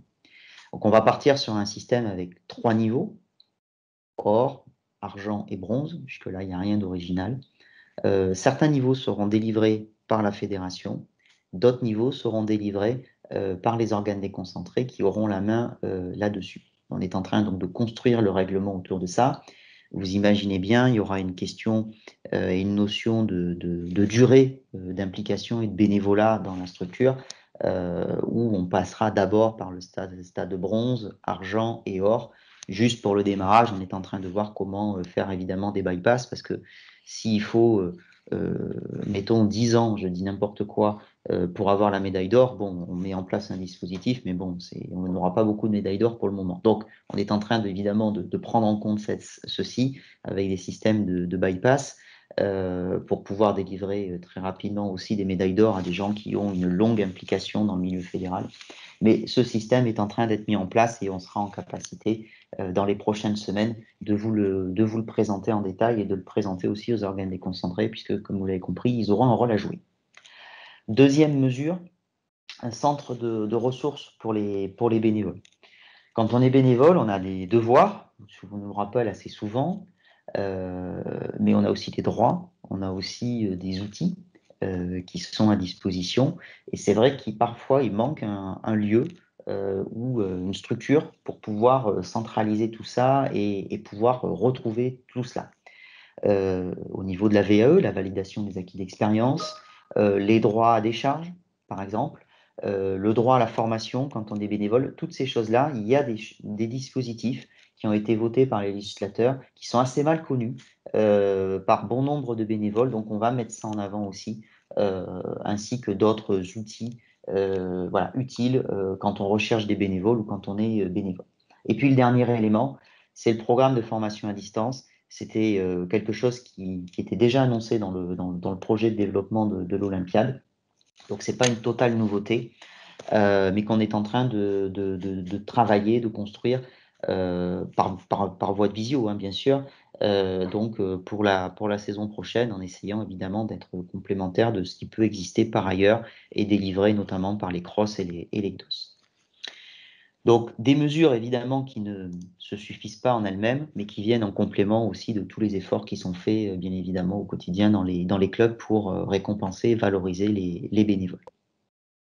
Sur ce plan-là, y a-t-il des questions, des remarques? Je ne vois pas de main levée. Alors, on a une remarque écrite qui nous dit que alors oui, bien sûr, quand on s'implique pour être bénévole, en tant que bénévole, l'objectif premier, c'est pas d'avoir une médaille, on est entièrement d'accord. De la même manière d'ailleurs que quand on fait du sport, à la base, c'est pas que pour avoir une médaille, c'est tout simplement une marque de reconnaissance et de valorisation. Mais on est d'accord que le bénévole qui en a plus que marre et qui veut arrêter, c'est pas ça qui va le retenir ou qui va le faire empiler pendant X années. Mais il y a quand même un point d'alerte sur valoriser, mettre en valeur la fonction bénévole. Une fois de plus, c'est quand même vraiment au sein du club que le plaisir d'être ensemble et de s'impliquer naît. Donc, il ne s'agit pas évidemment de prétendre qu'on peut supplanter cela, mais c'est simplement de venir en accompagnement de tout cela. Sur la slide suivante, s'il n'y a pas d'autres questions, donc sur quatrième acte qu'on a appelé amplifier le développement sportif fédéral. Donc vous l'avez compris, hein, on avance crescendo, on sécurise des structures qui peuvent être un petit peu en difficulté ou des organisateurs qui prennent des risques, on facilite la reprise d'activité, notamment la reprise de licences, on met un coup de projecteur sur le bénévolat et puis on rajoute une strate supplémentaire, une marche supplémentaire, donc au travers de dispositifs nouveaux et d'aides pour donc développer et construire l'avenir. Alors, la première action, elle n'est pas nouvelle, vous la connaissez, on a déjà eu l'occasion de faire des visios à ce sujet, c'est l'enveloppe PSF. Boris Darley l'a dit tout à l'heure, une augmentation assez significative donc, de l'enveloppe qui a été négociée. Alors, visiblement, je parle trop longtemps parce qu'on m'a squeezé et on m'a passé la diapo suivante. Est-ce qu'on peut revenir à la diapo précédente? Non, c'est juste qu'il y a quelqu'un qui prend la main en fait sur la diffusion. Il y a quelqu'un qui a faim et qui veut aller plus vite. Et qui du coup va couper la diffusion. Bon, je relance. D'accord. Désolée. Pas de souci.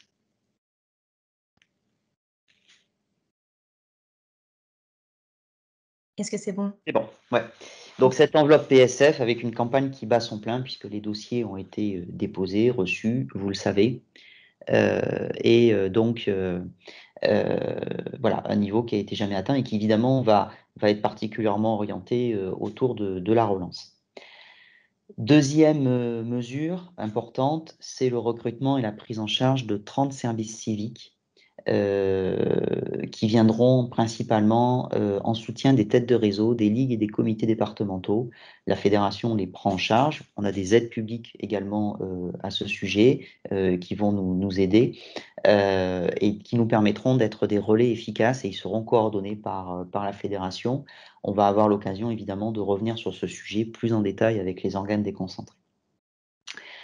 Le développement du roller et du skateboard à l'école avec un dispositif que désormais vous connaissez bien, qui est le roulé-glissé, qui évidemment a été lancé l'année dernière, alors avec cette année évidemment particulière qui ne lui a pas permis de prendre totalement son envol et qu'on va continuer à pousser et qui fait d'ailleurs partie des mesures parmi celles les plus soutenues à travers les subventions PSF.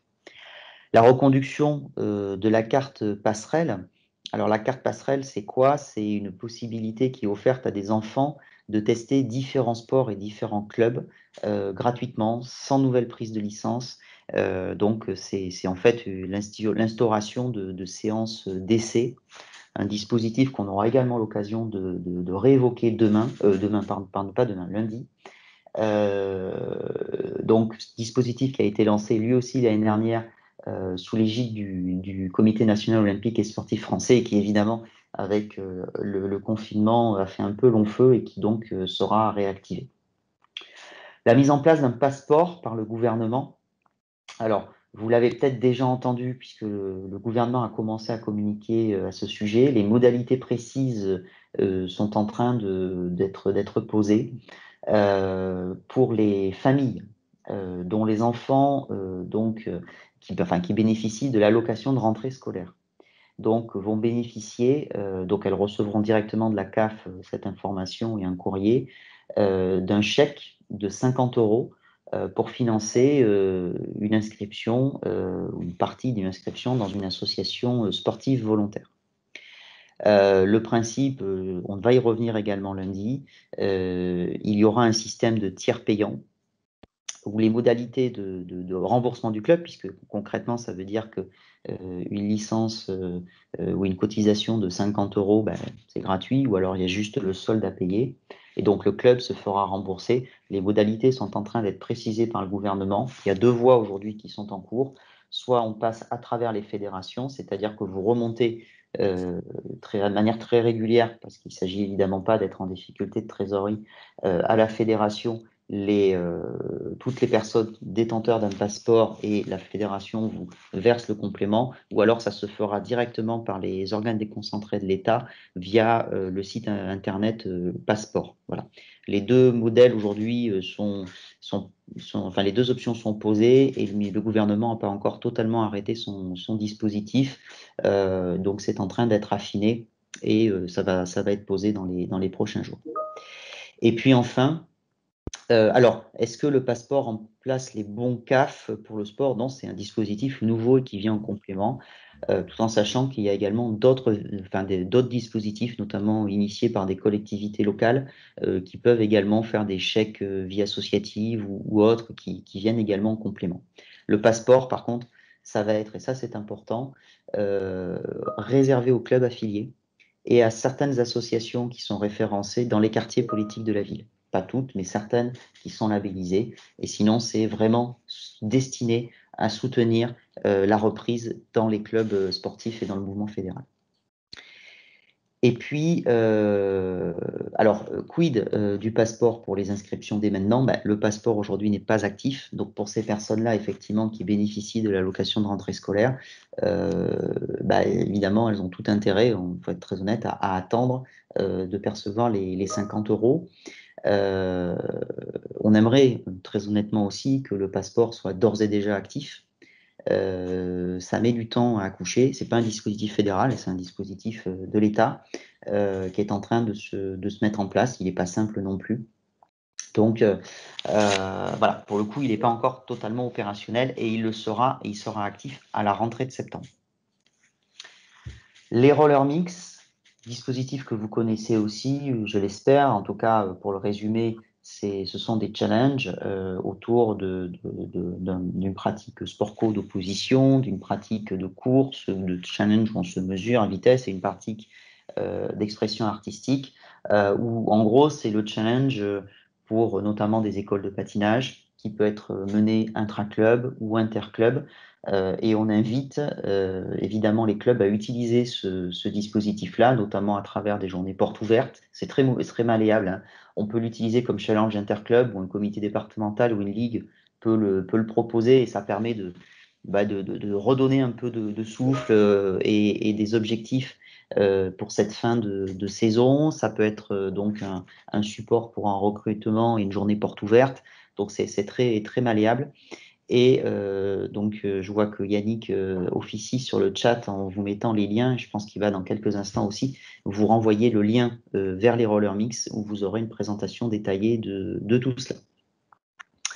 Avant d'attaquer le 5e axe, je vois que Laure a levé la main. Il y a une question. Oui, bonjour Stéphane, Laure Prévost de PAMI Roller Hockey. Je ne sais pas si tu me remets. Oui, ça va? D'accord. Ça va, merci.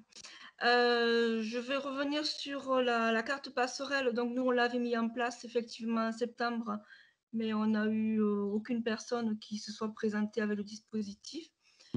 Ça, c'était juste une remarque. Par contre, je voulais savoir par rapport au roller skateboard à l'école. Donc, c'est un dispositif qui se fait à l'école. Le souci, c'est que, par exemple, chez nous, tous nos bénévoles, on est tous des gens qui travaillent. Donc, aller faire des activités dans les écoles, c'est pas possible, quoi. Le mercredi, on n'est pas disponible. Donc, c'est quelque chose qui est géré par les clubs, j'imagine, c'est ça? Alors, c'est quelque chose qui est géré par les clubs. En tout cas, il y a un apport, il y a un travail qui est fait de montage du dossier. Après, l'activité en elle-même, elle peut être gérée soit par un éducateur sportif, soit du club, soit par un éducateur sportif, un ETAPS ou autre intervenant de l'éducation nationale. Mais il est évident que ce dispositif-là, tous, évidemment, ne collent pas à tout type de club, hein. On a des clubs qui ont des salariés, il y a des clubs qui n'en ont pas, il y a des clubs qui ont des diplômés, voilà. Donc ça s'adresse plutôt à des clubs qui ont des éducateurs sportifs, ou alors qui peuvent impulser cela dans l'école en partenariat, par exemple, à la mairie, où ça sera avec la mairie, où ça sera des étapes, par exemple, qui peuvent le faire. Et on peut tout à fait imaginer, en lien avec l'organe déconcentré, la Ligue par exemple, ou le comité départemental, qu'il y ait un travail qui soit fait par exemple avec cette commune pour former les étapes s'ils n'ont pas de connaissances particulières en roller ou en skateboard. Voilà. Ça fait partie de projets qu'on peut monter. Et là aussi, donc, je pense que le lien est d'ores et déjà dans le chat. Si vous avez des questions sur le roulé-glissé, n'hésitez pas, parce que les services de la fédération suivent aussi et accompagnent du mieux possible les clubs qui se lancent dans le dispositif. D'accord, merci Stéphane. De rien. D'autres questions sur ce 4e axe? Je n'en vois pas, donc on passe sur l'axe numéro 5. Donc, essayer de profiter de la crise. Donc, on réactive ou on adapte nos outils existants. Et maintenant, on essaye aussi d'en développer de nouveaux et de vous proposer une boîte à outils qui permettent, dans un contexte qui va être très concurrentiel, évidemment, de tirer notre épingle du jeu. Alors, on vous en annonce, il y en aura peut-être d'autres qui vont arriver par la suite, mais trois dispositifs tout particulièrement. Tout d'abord, le street hockey. Alors, je crois que ça a été dit quand je vous ai rejoint tout à l'heure. Aujourd'hui, effectivement, l'accès au gymnase pour un sport de contact n'est pas encore permis, puisqu'on peut réintégrer, mais pas avec contact. C'est autorisé désormais en extérieur. Il y a aussi, évidemment, aussi une contrainte, hein, parce qu'on vous dit relancer l'activité, accueillir du monde dans le club dès à présent. Et si possible, en juillet et août, autant que possible, garder une activité. Mais on est aussi conscient que beaucoup de collectivités territoriales vont devoir fermer les salles pour des questions d'entretien, pour des questions de congé des gardiens, enfin pour tout un tas de questions. Donc cette activité-là, lorsqu'il n'est pas possible de l'activer en salle, elle peut être aussi sous un autre format, et notamment le street hockey. Donc on a des éléments de présentation à ce sujet qui sont, je pense, d'ores et déjà en ligne ou c'est imminent, Thierry, puisqu'on en a parlé tout à l'heure. Est-ce que tu peux nous le confirmer, Thierry Cadet, qui a travaillé sur ce dispositif? On a perdu Thierry? Bon, quand Je vais prendre Thierry... la parole du coup. Ce sera en ligne normalement courant de semaine prochaine. D'accord, merci, merci Yannick. Donc voilà, vous l'aurez très rapidement sur le site internet de la fédération et puis sur cette future plateforme. Les balades découvertes en ville ou en pleine nature, c'est pas une totale nouveauté puisque c'est au niveau de la randonnée, on l'a lancé donc au moment du premier déconfinement au mois de mai. Ça s'applique encore totalement aujourd'hui. C'est quoi? En fait, c'est des formats de rando, mais qui respectent à la fois les gestes barrières et à la fois la limitation à 10 personnes sur l'espace public. Donc, c'est une invitation pour les clubs à proposer, pas seulement pour leurs adhérents, des rendez-vous qui permettent, thématiques, qui permettent de découvrir un site. Paris, on l'a travaillé beaucoup avec Paris, Roller et Coquillage à Paris. Évidemment qui s'y prête plutôt bien et ça leur a permis aussi d'attirer de nouvelles personnes dans la structure. Donc là, vous avez d'ores et déjà le lien qui est actif. Des compétitions digitales, vous avez pu en voir en course. Alors j'ai commencé l'énumération, donc évidemment je vais en oublier, donc je m'arrête là pour pas qu'on m'en veuille. Mais voilà, il y a eu des compétitions, il y en aura peut-être encore d'autres qui vont être lancées, des challenges où il s'agissait de faire un certain nombre de kilomètres. Voilà, vous en avez vu aussi en rando où il s'agissait de tracer avec donc un logiciel de type running, Nike Running ou autre, donc de dessiner en fait des formes dans la ville où il s'agissait de dessiner la forme la plus parfaite qui était donnée. Voilà, toutes ces choses-là qui ont permis à la fois de pratiquer de manière individuelle mais de garder le lien. Alors les balades découvertes, ça peut être pour les adhérents, mais c'est aussi pour les non-adhérents. Alors là, c'est très, très souple pour l'utilisation pour le club. C'est des mini-randos en fait qui sont ouvertes, qui sont proposées. Donc voilà, c'est ce concept-là, mais qu'on vous laisse découvrir sur le lien qui est indiqué dans le document qui vous a été remis et qui est d'ores et déjà aussi en ligne sur le site internet. Et puis d'autres offres qui seront mises en place. Ça a été dit tout à l'heure. Effectivement, jusqu'à peu, il n'était pas possible de faire des sports de contact, même en extérieur, pour des adultes. Donc, au fur et à mesure que les règles s'assouplissaient, on s'est efforcé de vous proposer des offres d'activités, des idées d'activités, donc en conformité évidemment avec les règles sanitaires qui étaient édictées par le gouvernement. Toujours sur cette dimension boîte à outils, donc sur la slide suivante. Voilà, merci.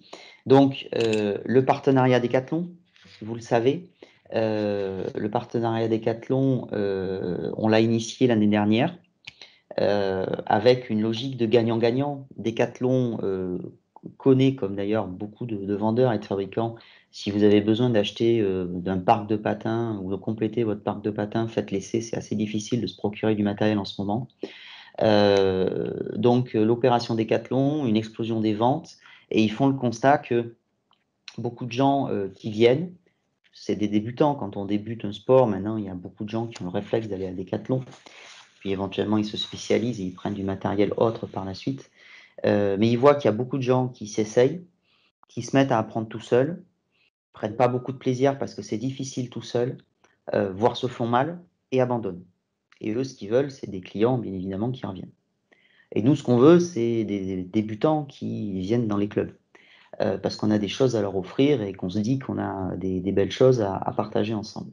Donc c'est cette relation gagnant-gagnant, cette convergence d'intérêts d'où est né donc le partenariat Décathlon-Oxelo. Une paire de rollers de la marque Oxelo achetés pour les gens qui ont la carte Décathlon, ils sont orientés, ils ont droit à un cours de roller, un cours de roller gratuit dans un club qui est partenaire. Alors partenaire, c'est quoi? Ça veut dire quoi? Ça veut dire surtout qu'il s'est inscrit dans le dispositif puisque sur la plateforme Mon Club Près de Chez Moi, vous avez donc la possibilité de créer votre espace. On va y revenir dans quelques instants.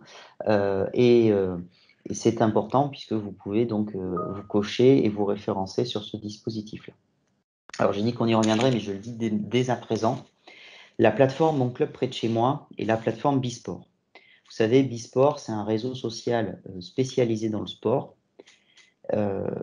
Concrètement, il est utilisé, il y a du monde qui y va, mais bien évidemment, c'est pas aussi développé que Facebook ou autre. En revanche, il y est adossé à côté de Bisport la plateforme Mon Club Près de Chez Moi, qui référence tous les sports, puisque c'est lancé par le CNOSF.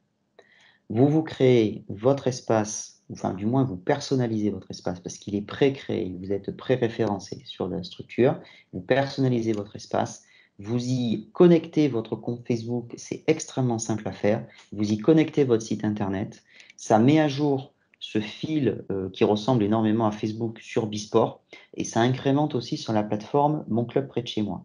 Donc quelqu'un qui se connecte à cette plateforme retrouve les dernières actualités sans que vous ayez besoin de publier quelque contenu que ce soit en supplément, c'est automatique. Et surtout, vous êtes référencé sur ce moteur de recherche qui géolocalise les gens et qui ensuite permet de trouver les structures dans tous les sports possibles, en roller, en skateboard, avec ces spécialités donc, qui sont sur cette plateforme. Et dedans, donc on peut se référencer en club accueillant des cartes passerelles ou accueillant le partenariat Decathlon. C'est extrêmement important. J'ai plus les chiffres en tête, j'essaierai de vous les retrouver tout à l'heure. Les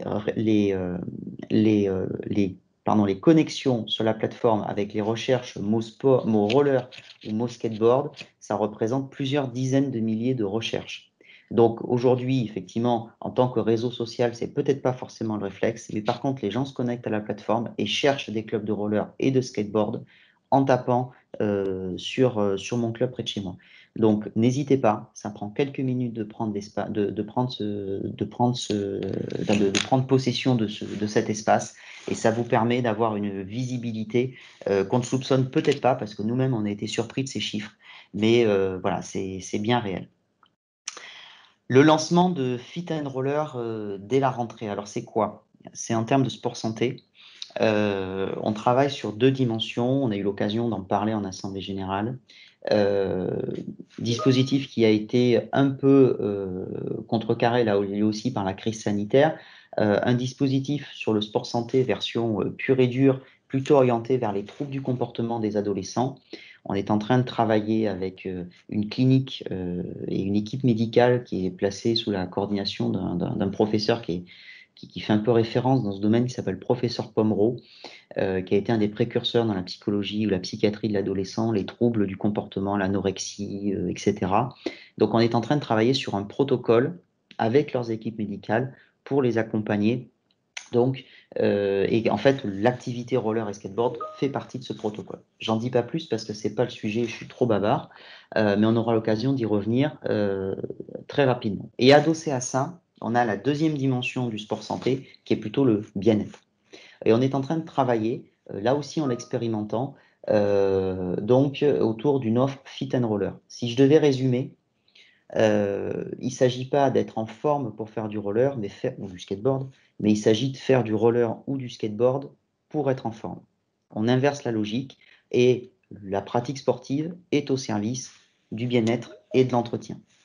On est en train de l'expérimenter, grandeur nature. On a eu l'opportunité de le faire dans la région bordelaise, sous l'impulsion d'un conseil départemental qui développe une activité pour venir en soutien des étudiants qui ont été particulièrement touchés, y compris psychologiquement par la crise sanitaire. Quand vous êtes dans une chambre d'étudiants isolée et que vous ne voyez pas grand monde parce que vous êtes confiné et vous avez 1 ou 2 cours présentiels, on sait que ça a pas mal atteint le moral et donc on a mis en place ce dispositif Fit and Roller qu'on est en train d'expérimenter avec d'ailleurs des coachs métiers de la forme dès lors qu'on aura terminé tous les retours d'expérience, on sera en mesure de vous le proposer et que vous puissiez ensuite le déployer vers le grand public. Le lancement des Kids OK. Là, dans quelques jours, vous allez voir un format, vous le connaissez peut-être à travers la course avec le Kids Roller. un format pour mettre en place des activités récréatives à destination des plus jeunes. Donc là aussi, c'est un format, c'est un dispositif qui est largement tourné vers le recrutement vers les plus jeunes en hockey, rink ou roller hockey. Les organisations de journées promotionnelles, évidemment tous en roller et tous en skateboard, qui existent depuis un petit moment et qu'on va continuer, qu'on va pousser. On va vous fournir des kits visuels parce qu'au tout début du lancement, évidemment, on transmettait des affiches, etc. On n'avait pas les réseaux sociaux qu'on a aujourd'hui. Maintenant, la communication, elle est quand même beaucoup plus numérique. C'est plus simple aussi. Donc, on va bientôt là, vous envoyer des kits de communication pour pouvoir organiser des journées promotionnelles qui sont ni plus ni moins que des sortes de journées portes ouvertes ou des journées, en tout cas, d'animation qu'on peut aussi faire à l'extérieur, proposer dans sa mairie, dans sa ville, pardon, et attirer, toucher du monde et faire découvrir nos sports. Le contact pour les gens qui sont en roller, c'est aujourd'hui le service ressources et développement. Le développement dans les clubs de livret, de découverte du roller, on est en train de travailler sur un large dépoussiérage des roues, le dispositif des roues de l'école de roller français, mais ça ne sera pas prêt pour le plan de relance parce que évidemment on a des projets qui sont au long cours et celui-ci en faisait partie. En revanche, on est en train d'activer une partie de ce travail-là pour pouvoir avoir des formes de livrets découvertes, des sortes derrière de diplômes. L'idée, c'est quoi? Si vous faites une journée promotionnelle et que vous allez toucher des publics extérieurs, bon, mais l'objectif, c'est de lui faire découvrir le roller ou le skateboard, bien évidemment, mais c'est qu'il reparte avec quelque chose. Alors, ce quelque chose, ça pourrait être un pin, ça pourrait être une médaille. Nous, ce qui nous intéresse là surtout, c'est qu'il reparte avec un petit livret où il va retrouver, coché par le moniteur, tu as réussi à ça, tac, c'est très bien, bravo, félicitations, mais surtout du contenu à l'intérieur, avec des informations sur la pratique, où il peut retrouver des clubs à côté de chez lui, et surtout que le club puisse personnaliser un petit encart dans ce livret où il va mettre ses coordonnées. Et ça, c'est évidemment important. Vous allez faire des journées promotionnelles, on l'espère, au beau jour, dès que ça sera vraiment relâché à partir du 1er juillet. L'objectif, c'est qu'on vous donne un outil avec un design plutôt sympathique qui permette que la personne qui a fait une initiation, une découverte, puisse repartir avec quelque chose et vous retrouver de suite ou à la rentrée de septembre quand elle a décidé de se réinscrire et qu'elle est toujours cela avec elle. Donc voilà pour ces boîtes à outils, cette boîte à outils et ces outils un peu nouveaux qu'on est en train de déployer ou dont on active le déploiement pour répondre à la crise et surtout à notre plan de relance. Des questions sur ce 5e axe ou pas? Oui, moi j'ai une petite question. Par rapport à l'aspect fit and roller, est-ce que vous comptez organiser des formations, proposer des formations pour les clubs? Absolument, absolument. On va inverser un peu la logique. Quand je disais faut être en forme pour faire du roller ou du skateboard, là l'idée c'est de faire du roller et du skateboard pour être en forme. Donc c'est vrai qu'on inverse un peu les logiques. On va donner des contenus clés en main et ensuite on aura des formations qu'on déploiera dans les territoires, comme on l'a fait aussi, souvenez-vous, pour ceux qui étaient déjà en responsabilité à cette époque, autour de Seuil Luna. Voilà, il y a un contenu clé en main qui a été posé et puis ensuite on active le déploiement dans les territoires avec des référents et ensuite on essaime auprès des moniteurs dans les clubs. Ok, merci. Est-ce qu'il y a des questions dans le chat qui n'ont pas eu de réponse? Je vois que Yannick a répondu à beaucoup d'entre elles. Je crois que non. Sinon, manifestez-vous, mais je crois que tout est répondu. Donc, on va pouvoir passer à l'axe numéro 6 et le dernier. Communiquer, roller et skateboard. Alors, évidemment, c'est essentiel. Et là, la fédération a un rôle aussi. Alors, bien évidemment, on n'a pas l'impact de communication que peuvent avoir évidemment d'autres fédérations. On en est pleinement conscient. On essaye aussi continuellement de s'améliorer. J'espère que vous avez pu le voir aussi, puisqu'on a quand même eu une action qui nous a permis d'avoir un certain nombre d'articles dans la presse, notamment qui parlent de regain du roller, de regain du skateboard, d'une envie de pratique de glisse, etc. Donc évidemment, vous imaginez bien que les journalistes ont été à un moment donné un peu appâtés, et puis on essaye d'amorcer le mouvement, et puis on voit qu'il s'auto-entretient aussi. Alors, communiquer, ben, c'est quoi? C'est aussi une action nationale qu'on veut lancer à la rentrée autour de la notion de mobilité urbaine. Donc sensibiliser au roller, au skateboard, mais aussi à la trottinette, effectivement qui sont aussi des moyens de déplacement alternatifs, et c'est aussi l'occasion de réactiver un petit peu cette visibilité-là. On va relancer, vous l'avez annoncé lors de la dernière Assemblée Générale, la labellisation des clubs. Vous l'avez vu, sur l'année dernière, la labellisation avait été mixée avec la campagne PSF. On se rend compte que c'était pas forcément la meilleure chose à faire, donc on l'a arrêté, et on va revenir sur un dispositif de labellisation à travers pour les clubs qu'on va activer dans les prochaines semaines. On aurait très honnêtement voulu vous le présenter aujourd'hui, mais bon, vous comprenez qu'il y a quand même beaucoup de chantiers qui sont en cours, et on peut malheureusement pas tout mener de front, mais ça sera activé dans les prochaines semaines. Le kit de communication digitale, je l'ai un peu abordé tout à l'heure, donc j'y reviens pas. On vous mettra à disposition des outils pour que vous puissiez être aussi des relais sur vos propres supports. Et donc la plateforme Bisport et Mon Club près de chez moi, que j'ai évoqué tout à l'heure, et donc que Yannick Desquerez, notre responsable communication, a partagé également dans le fil de discussion de cette visioconférence. Voilà, on en arrive au terme, puisque diapo suivante, c'est la conclusion. Bon, un petit mot de Boris, surtout ce qu'il faut retenir, c'est la diapo 27, la dernière.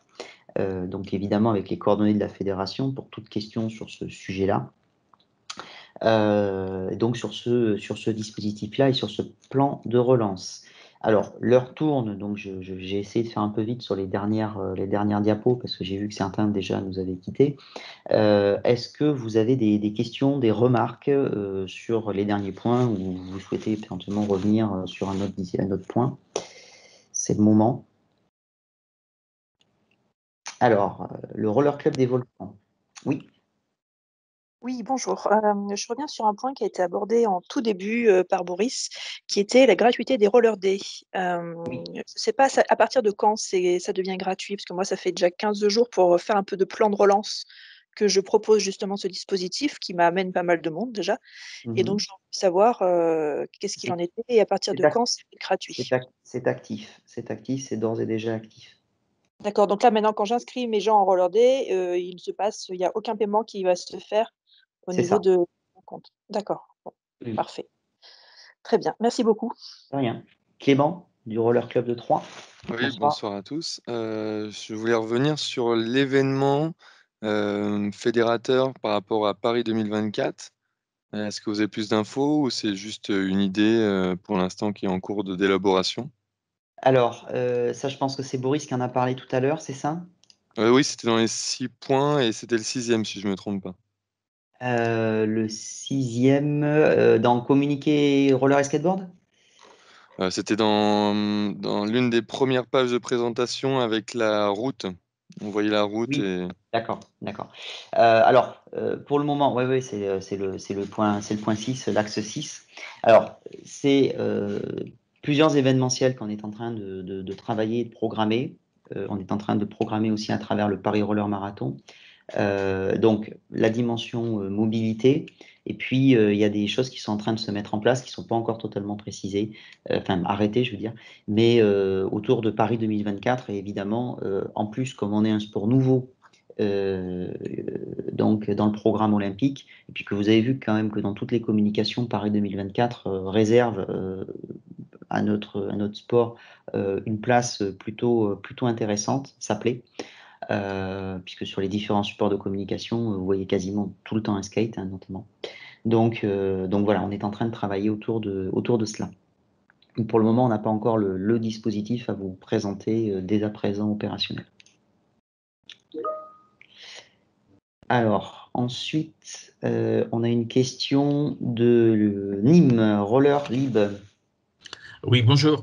Une question. Est-ce que les rollers day, qui demandent quand même une administration, enregistrer, etc., une préinscription, remplir une fiche, on ne pourrait pas avoir plutôt quelques journées supplémentaires de notre pack de 10 quand on commence à s'assurer en début de saison, pour pouvoir faire ça quelque chose de plus fluide, sans inscription, avec simplement un lieu de rendez-vous? Merci. Alors, sur les roller day, effectivement, il faut déclarer l'événement et on peut s'inscrire, on peut inscrire les gens à partir c'est sur plusieurs jours hein, maintenant, ça va jusqu'à 5, et on peut inscrire les gens à partir jusqu'au premier soir de l'activité, pour être bien sûr que les gens sont venus, etc.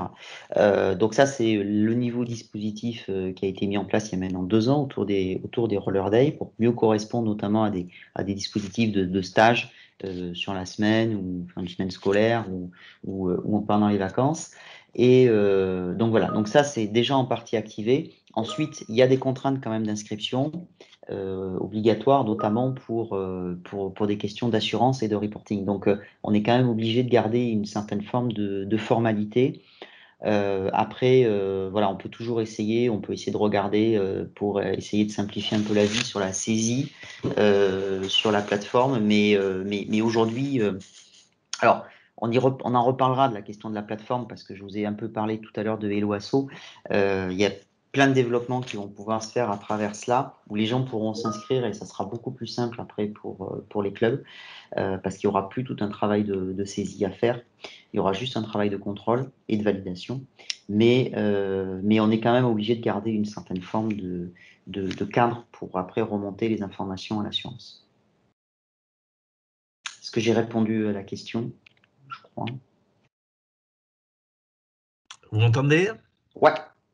Oui, en partie, mais bon, le système d'assurance à la journée qui est en place n'oblige à aucune inscription, mais après je comprends le fond de votre réflexion et je vous en remercie. Merci. Ensuite, une question de Théo. Oui, en fait, je suis sa maman, mais maman. oui, pour le déploiement Fit and Roller, si le club souhaite le déployer, il faudra s'inscrire quelque part, il y aura… Oui, alors on va vous préciser ça à la rentrée du coup. Mais oui, il y aura un référencement, et puis comme il va falloir déployer l'outil, ça sera un peu comme le roller mix, pardon, le roulé glissé, excusez-moi, où on demande au club, pour récupérer notamment toute la documentation et tout, de commencer à s'inscrire. Ça crée un fichier, il y aura des visios qui seront dédiés. Enfin voilà, on va faire l'accompagnement de tout ça pour le déploiement. Oui, oui. D'accord, merci. Ensuite, d'autres questions? Non, j'ai vu plein de messages dans le chat.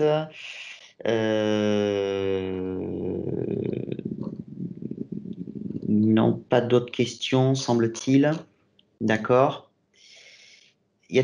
Allez-y, hein, qu'il n'y ait pas de regret, c'est le moment. S'il y a d'autres mains levées.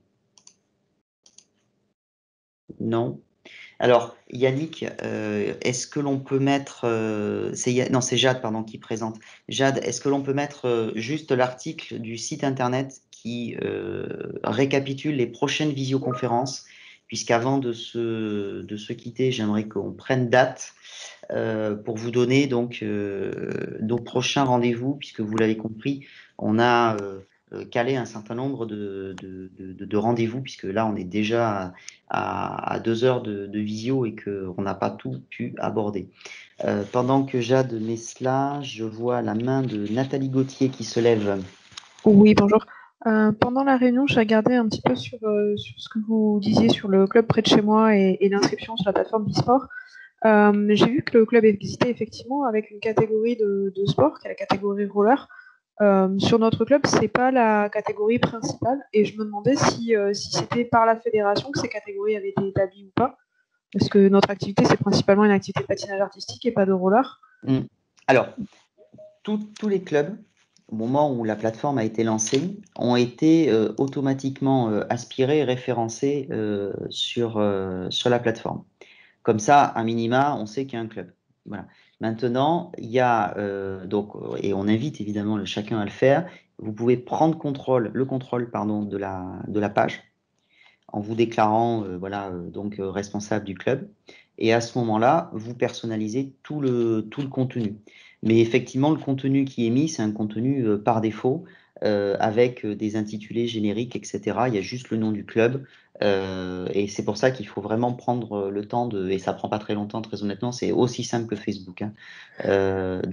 Justement, j'ai ouais. pas vu rapidement la possibilité de changer la catégorie, et comme elle était déjà établie, je me suis demandé si c'était une aspiration de la Fédé, mais je vais creuser plus pour la Non. catégorie. Alors là, je l'ai pas sous les yeux pour vous guider.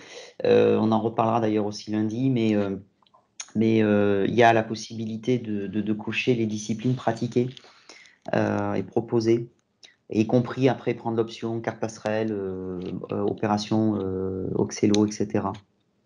Il y a un champ qui est dédié à cela. Ok, ben, je vais creuser. J'ai vu la carte passerelle, mais pas les disciplines. Mais je vais regarder. Merci beaucoup. Merci. Le Roller Club des Volcans. Oui, à nouveau, puisque vous avez mis quelque chose en avant qui m'a fait tilt sur les disciplines proposées. C'est quelque chose auquel on s'est confronté l'année dernière. Nous, on est juste école de roller et il n'y a aucune case à cocher quand on veut cocher nos adhérents pour les mettre. Il faut forcément qu'on mette soit rando, soit hockey, soit artistique. Et c'est assez compliqué parce que la fédération a réfléchi un petit peu à mettre une case école de roller tout simplement. Ou est-ce qu'il va falloir encore qu'on se débrouille un peu à l'arrache? Alors, très honnêtement, aujourd'hui, alors on a prévu, vous avez pu le voir d'ailleurs dans le projet d'Olympiade, de retravailler la question de la licence. Bon, évidemment, la préoccupation du jour, c'est pas tellement celle-ci parce qu'il y a d'autres urgences, donc on n'a pas, pour être très honnête, beaucoup avancé sur le sujet, plutôt sur d'autres. Après, le renseignement statistique, finalement, c'est pas intéressant.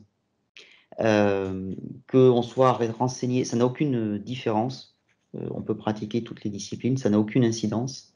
Ce sur quoi on travaille, c'est plutôt essayer d'avoir des offres de licences et des types de licences qui correspondent au type d'activité. Et c'est là qu'on s'y retrouvera peut-être plus. C'est-à-dire qu'effectivement, on n'a pas la même manière de consommer le sport quand on est sportif de haut niveau, en Ligue Élite, ou qu'on est impliqué depuis des années, qu'on fait de la compétition, ou quand on est primo-licencié et qu'on est juste sur une pratique de découverte en école de patinage ou école de skate ou autre. Et donc, on est plutôt en train de travailler sur cela, plutôt qu'une logique de dire comment on se compte dans une comptabilité qui finalement, très honnêtement, en plus n'intéresse que nous, puisque ce qui compte, c'est le total de licenciés et la discipline cochée. Je rappelle qu'on a permis quand même de pouvoir renseigner plusieurs disciplines sur une même licence, mais ça n'a finalement quasiment qu'une valeur statistique interne. Voilà. Donc, ça n'a aucun impact, il suffit qu'on en coche à la rigueur que pour l'école du Absolument. roller, encore rando tout simplement, ça peut vous suffire pour vous du coup. Ah oui, pour nous, ça ne pose aucun problème. Mais très honnêtement, la réflexion aujourd'hui, c'est pas de se dire est-ce qu'on a suffisamment de cases à cocher, c'est plutôt de se dire est-ce que la licence correspond aux besoins. Voilà. Mais vous l'avez compris aussi, c'est un sujet qu'on ne peut pas prendre à la légère parce que le budget annuel de la fédération, c'est à peu près 4 millions d'euros. Ces 4 millions d'euros, un peu plus de la moitié des recettes, ce sont les licences. Donc concrètement, si on fait une bêtise, si on se trompe, si on prend une mauvaise décision en réformant en profondeur la licence, on plante la fédération correctement. Donc on avance doucement sur ce sujet-là parce qu'il est quand même, c'est un peu le cœur du réacteur et c'est ce qui conditionne tout le reste. Très bien, je vous remercie pour votre réponse. De rien, merci. Le roller derby de Nantes. Oui, j'avais une dernière question pour revenir juste sur les roller days. J'ai vu dans le chat que quelqu'un avait dit qu'ils peuvent être pris le jour même. Il n'y a plus cette question des 48 heures. On peut saisir le jour même pour Exactement, un entraînement. le soir même, d'ailleurs. Ça veut dire que concrètement, Ok. on fait un stage, on a des gens qui sont préinscrits, mais ils payent le jour J. Bon. Et puis, il y en avait 8 d'inscrits, et puis il y en a 2 qui ne sont pas venus. On prend les roller day pour les 6 qui sont venus. Voilà. Ok, oui, on peut les saisir le soir même, dès le début de Absolument. l'initiation. Ok, bon, Voilà, c'est une bonne absolument. nouvelle. Ça permet de redynamiser un petit peu les anciens et anciennes qui veulent peut-être reprendre, mais qui connaissent pas encore tous les tenants et aboutissants. Ça peut être bien. Comme on a réaccès à nos structures, c'est une bonne chose. Merci. Merci. Aurélien Bonamy, bonsoir. Bonsoir. Alors, juste pour compléter la personne d'avant sur les roller day, donc bien faire attention. Donc, on peut saisir effectivement jusqu'au soir même pour les roller day, mais il faut au moins que ça ait été déclaré la veille pour l'événement en lui-même. Oui, merci de cette précision, effectivement, c'est important. Parce que je me suis déjà fait avoir pour déclarer un roller day. Alors, je me suis fait avoir de pas grand chose. J'ai voulu le déclarer à minuit 30, 1h, quelque chose comme ça, le matin. Et je pouvais pas déclarer l'événement, alors que déclarer juste les participants, ça aurait été possible. Oui, c'est vrai, c'est vrai. Tu as raison d'apporter cette précision. Mais ça, bon, l'événement, on sait qui se fait. Donc, effectivement, on ouvre l'événement et ensuite, donc, on inscrit les gens avec la souplesse qu'on a évoquée, effectivement. Et par contre, donc, moi j'avais quand même une question autre. Donc, par rapport au Covid, donc c'est plus niveau légal. Est-ce que c'est possible de le faire ou pas? Donc nous on a une section de hockey uniquement pour des adhérents majeurs, donc qui n'ont quasiment plus rien à faire de l'année. Et la question qu'on se posait, c'est est-ce qu'on est en droit de faire un geste uniquement à destination de nos adhérents qui sont inscrits au hockey loisir et pas aux autres, et donc ce qui impliquerait de faire une distinction entre nos adhérents hockey et nos adhérents initiation et autres pratiques. Rien ne l'interdit. Rien ne l'interdit. Donc, pas de difficulté par rapport à ça. Après, c'est les process internes de validation du club, hein, du conseil d'administration, etc., ce qui est marqué dans votre règlement intérieur. Mais autrement, au-delà de ça, rien ne l'interdit. D'accord. De rien. Une question de Nathalie. En fait, pour être honnête, je découvre les licences Roller Day. Si je comprends bien, en fait, c'est à partir du moment où on organise peut-être un stage ou une rando, on déclare l'événement donc la veille, et on a la possibilité après de déclarer chaque enfin pas Oui. licencié, mais chaque personne participant. Pas tout à fait. L'idée, c'est ça, d'accord. C'est ça. Et donc, je comprends que cette année, donc c'est gratuit. Voilà, c'est gratuit jusqu'à la fin de l'année, enfin de l'année, pardon, jusqu'au 31 La août. saison. Pardon. La saison, ouais. Mais j'ai voulu éviter de dire saison, c'est pour ça que j'ai dit 31 août, parce que justement, on a dit que la saison redémarrait, mais voilà, juste le 31 août.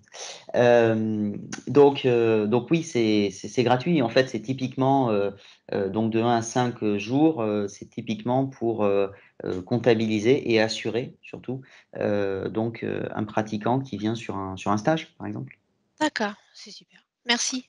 De rien. Roller libre de Nîmes. Juste une petite précision, si je ne me trompe pas, toutes les randonnées sont assurées, donc pas besoin de roller day pour faire une rando. Non, pas besoin. Merci. De rien. Alors je ne vois pas d'autres questions. On va peut-être vous libérer, mais juste, donc, ce que l'on a en partage, c'est important, c'est mon prochain rendez-vous.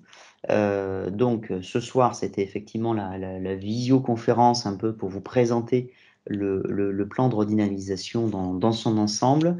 J'espère qu'on a été d'ailleurs le plus complet et le plus précis possible et que tout est clair dans nos explications. Lundi, on se retrouve donc pour une visioconférence. Cette fois-ci, ce sera à 19h, qui est centrée sur ce qu'on a appelé pack de rentrée, c'est-à-dire la licence, les tarifs, les documents de rentrée. Vous verrez, il y a des changements. Les documents de rentrée, ils seront aussi accessibles sur le site internet. Les choses sont un peu plus simples. On parlera de Hello Asso. Vous l'avez compris, vous savez probablement à peu près tous ce qu'est Hello Asso. Ça va être une plateforme qui permettra aux gens de saisir directement leurs cotisations. Vous aurez un espace que vous pourrez paramétrer à l'envie. Il y aura un canevas qui sera d'ores et déjà fait par la fédération. On parlera, et à terme, ça sera interconnecté automatiquement avec Rollscanet. Donc là où les personnes qui sont de corvée, si on peut dire, en début de saison souvent, parce que c'est là qu'on a beaucoup de monde qui arrive, pour saisir et déchiffrer des bulletins d'inscription qui sont parfois mal remplis, ben, ça lui simplifiera la vie. On se doute qu'il y aura toujours des bulletins d'inscription, bien évidemment, parce qu'il y a des gens qui continueront ce système-là, mais il n'empêche que l'objectif, c'est de vous faciliter les choses. Donc, toutes ces choses-là, on l'évoquera, les règles vis-à-vis du certificat médical, tout ça, c'est lundi soir à 19 h. On aura également le mardi, donc semaine suivante, le 22 juin, toujours à 19 h, une visio qui est cette fois-ci destinée au sport collectif, hockey, donc roller hockey, rink hockey et roller derby, pour les engagements des compétitions nationales. Donc là aussi, ça ne concerne pas tout le monde, mais pour les sports co, roller hockey, rink hockey et roller derby, donc cette visio le mardi 22 juin à 19 h. Et ensuite, nous aurons également donc une visioconférence de présentation, cette fois-ci en détail, de la plateforme Hello Asso. Donc, ça sera le jeudi 1er juillet à 18h30. C'est-à-dire qu'en gros, le lundi prochain, on vous présente tout le pack de rentrée, le dispositif, et on commence à vous expliquer comment Hello Asso va marcher. Et le 1er juillet, on vous montre précisément les menus, comment ça va fonctionner. Voilà, c'est entre la présentation et la mini-formation. Voilà pour le programme qui va nous conduire jusqu'au mois de juillet, sachant qu'ensuite, on sait aussi qu'il y a des commissions sportives qui organisent leur propre visioconférence sur des sujets qui sont des sujets de l'activité sportive. Donc aussi surveiller cette activité. Pas d'autres questions? Si Easy Rider, peut-être Nathalie qui a levé la main ou qui a oublié de la baisser, je ne sais pas. Non, j'ai oublié de la baisser, désolée. Pas de souci, merci. Bah, Merci. écoutez, je crois qu'il n'y a plus de questions, à moins qu'on me dise, Yannick, Jade, s'il y a des questions dans le chat. Je ne crois pas. J'avais une remarque juste sur les roller oui. day, Alors, notre roller derby. Notre secrétaire vient de tester la prise de roller day. Il semblerait qu'elle soit notée 3,50 € pour 2 jours. alors, on va regarder, mais normalement, ce n'est pas décaissé après derrière. D'accord, oui. C'est juste, en fait, c'est ce que j'essaie d'expliquer à ma secrétaire. Je pense que c'est pour vous pouvoir quantifier de votre côté ce que ça aurait coûté. Voilà. Mais comme dans le système de plan de relance, ce ne sera pas forcément défalqué Voilà. comme les Et on licences actuellement. OK. va quand même vérifier, mais il n'y a pas de. OK, Normalement, pas parce de que oui. souci. Oui, voilà, on est en train de tester. On se posait la question. J'étais en train de lui dire si c'est bon, ça va être gratuit. Mais elle me fait, quand j'essaye de saisir, ça ne l'est pas. Donc voilà, c'était la dernière question. Ça marche. OK. Bon, mais ça Très bien. devrait se tamiser après. OK, merci. Eh bien, écoutez, merci beaucoup. Un grand merci aussi à l'équipe de la fédération qui est présente, qui a participé évidemment dans des conditions pas toujours simples à l'élaboration de ce plan de relance, parce que vous le comprenez, c'est aussi une mobilisation importante des équipes de la fédération, des cas techniques, du personnel fédéral. Une partie d'entre eux étaient là ce soir, sont intervenus, ont suivi, ont géré un peu cette visio. Un grand merci à vous. Un grand merci aussi aux membres du CA et du bureau exécutif de la fédération qui étaient présents. J'en profite aussi pour remercier une nouvelle fois les personnes qui ont participé aussi aux concertations, aux consultations pour élaborer ce plan de relance. On espère, en tout cas, c'est bien évidemment l'objectif, que l'ambition sera que ça sera à la hauteur de vos espérances, que cette ambition sera à la hauteur de vos espérances, qu'elle sera surtout efficace. Bien évidemment, en tout cas, on s'y emploie le plus possible. Donc, maintenant, évidemment, vous l'avez compris aussi, on compte sur chacune et chacun d'entre vous, puisque c'est bien de faire des jolis plans à la fédération, mais après, derrière, évidemment, c'est au niveau des clubs que tout se joue, avec le soutien évidemment des ligues et des comités départementaux.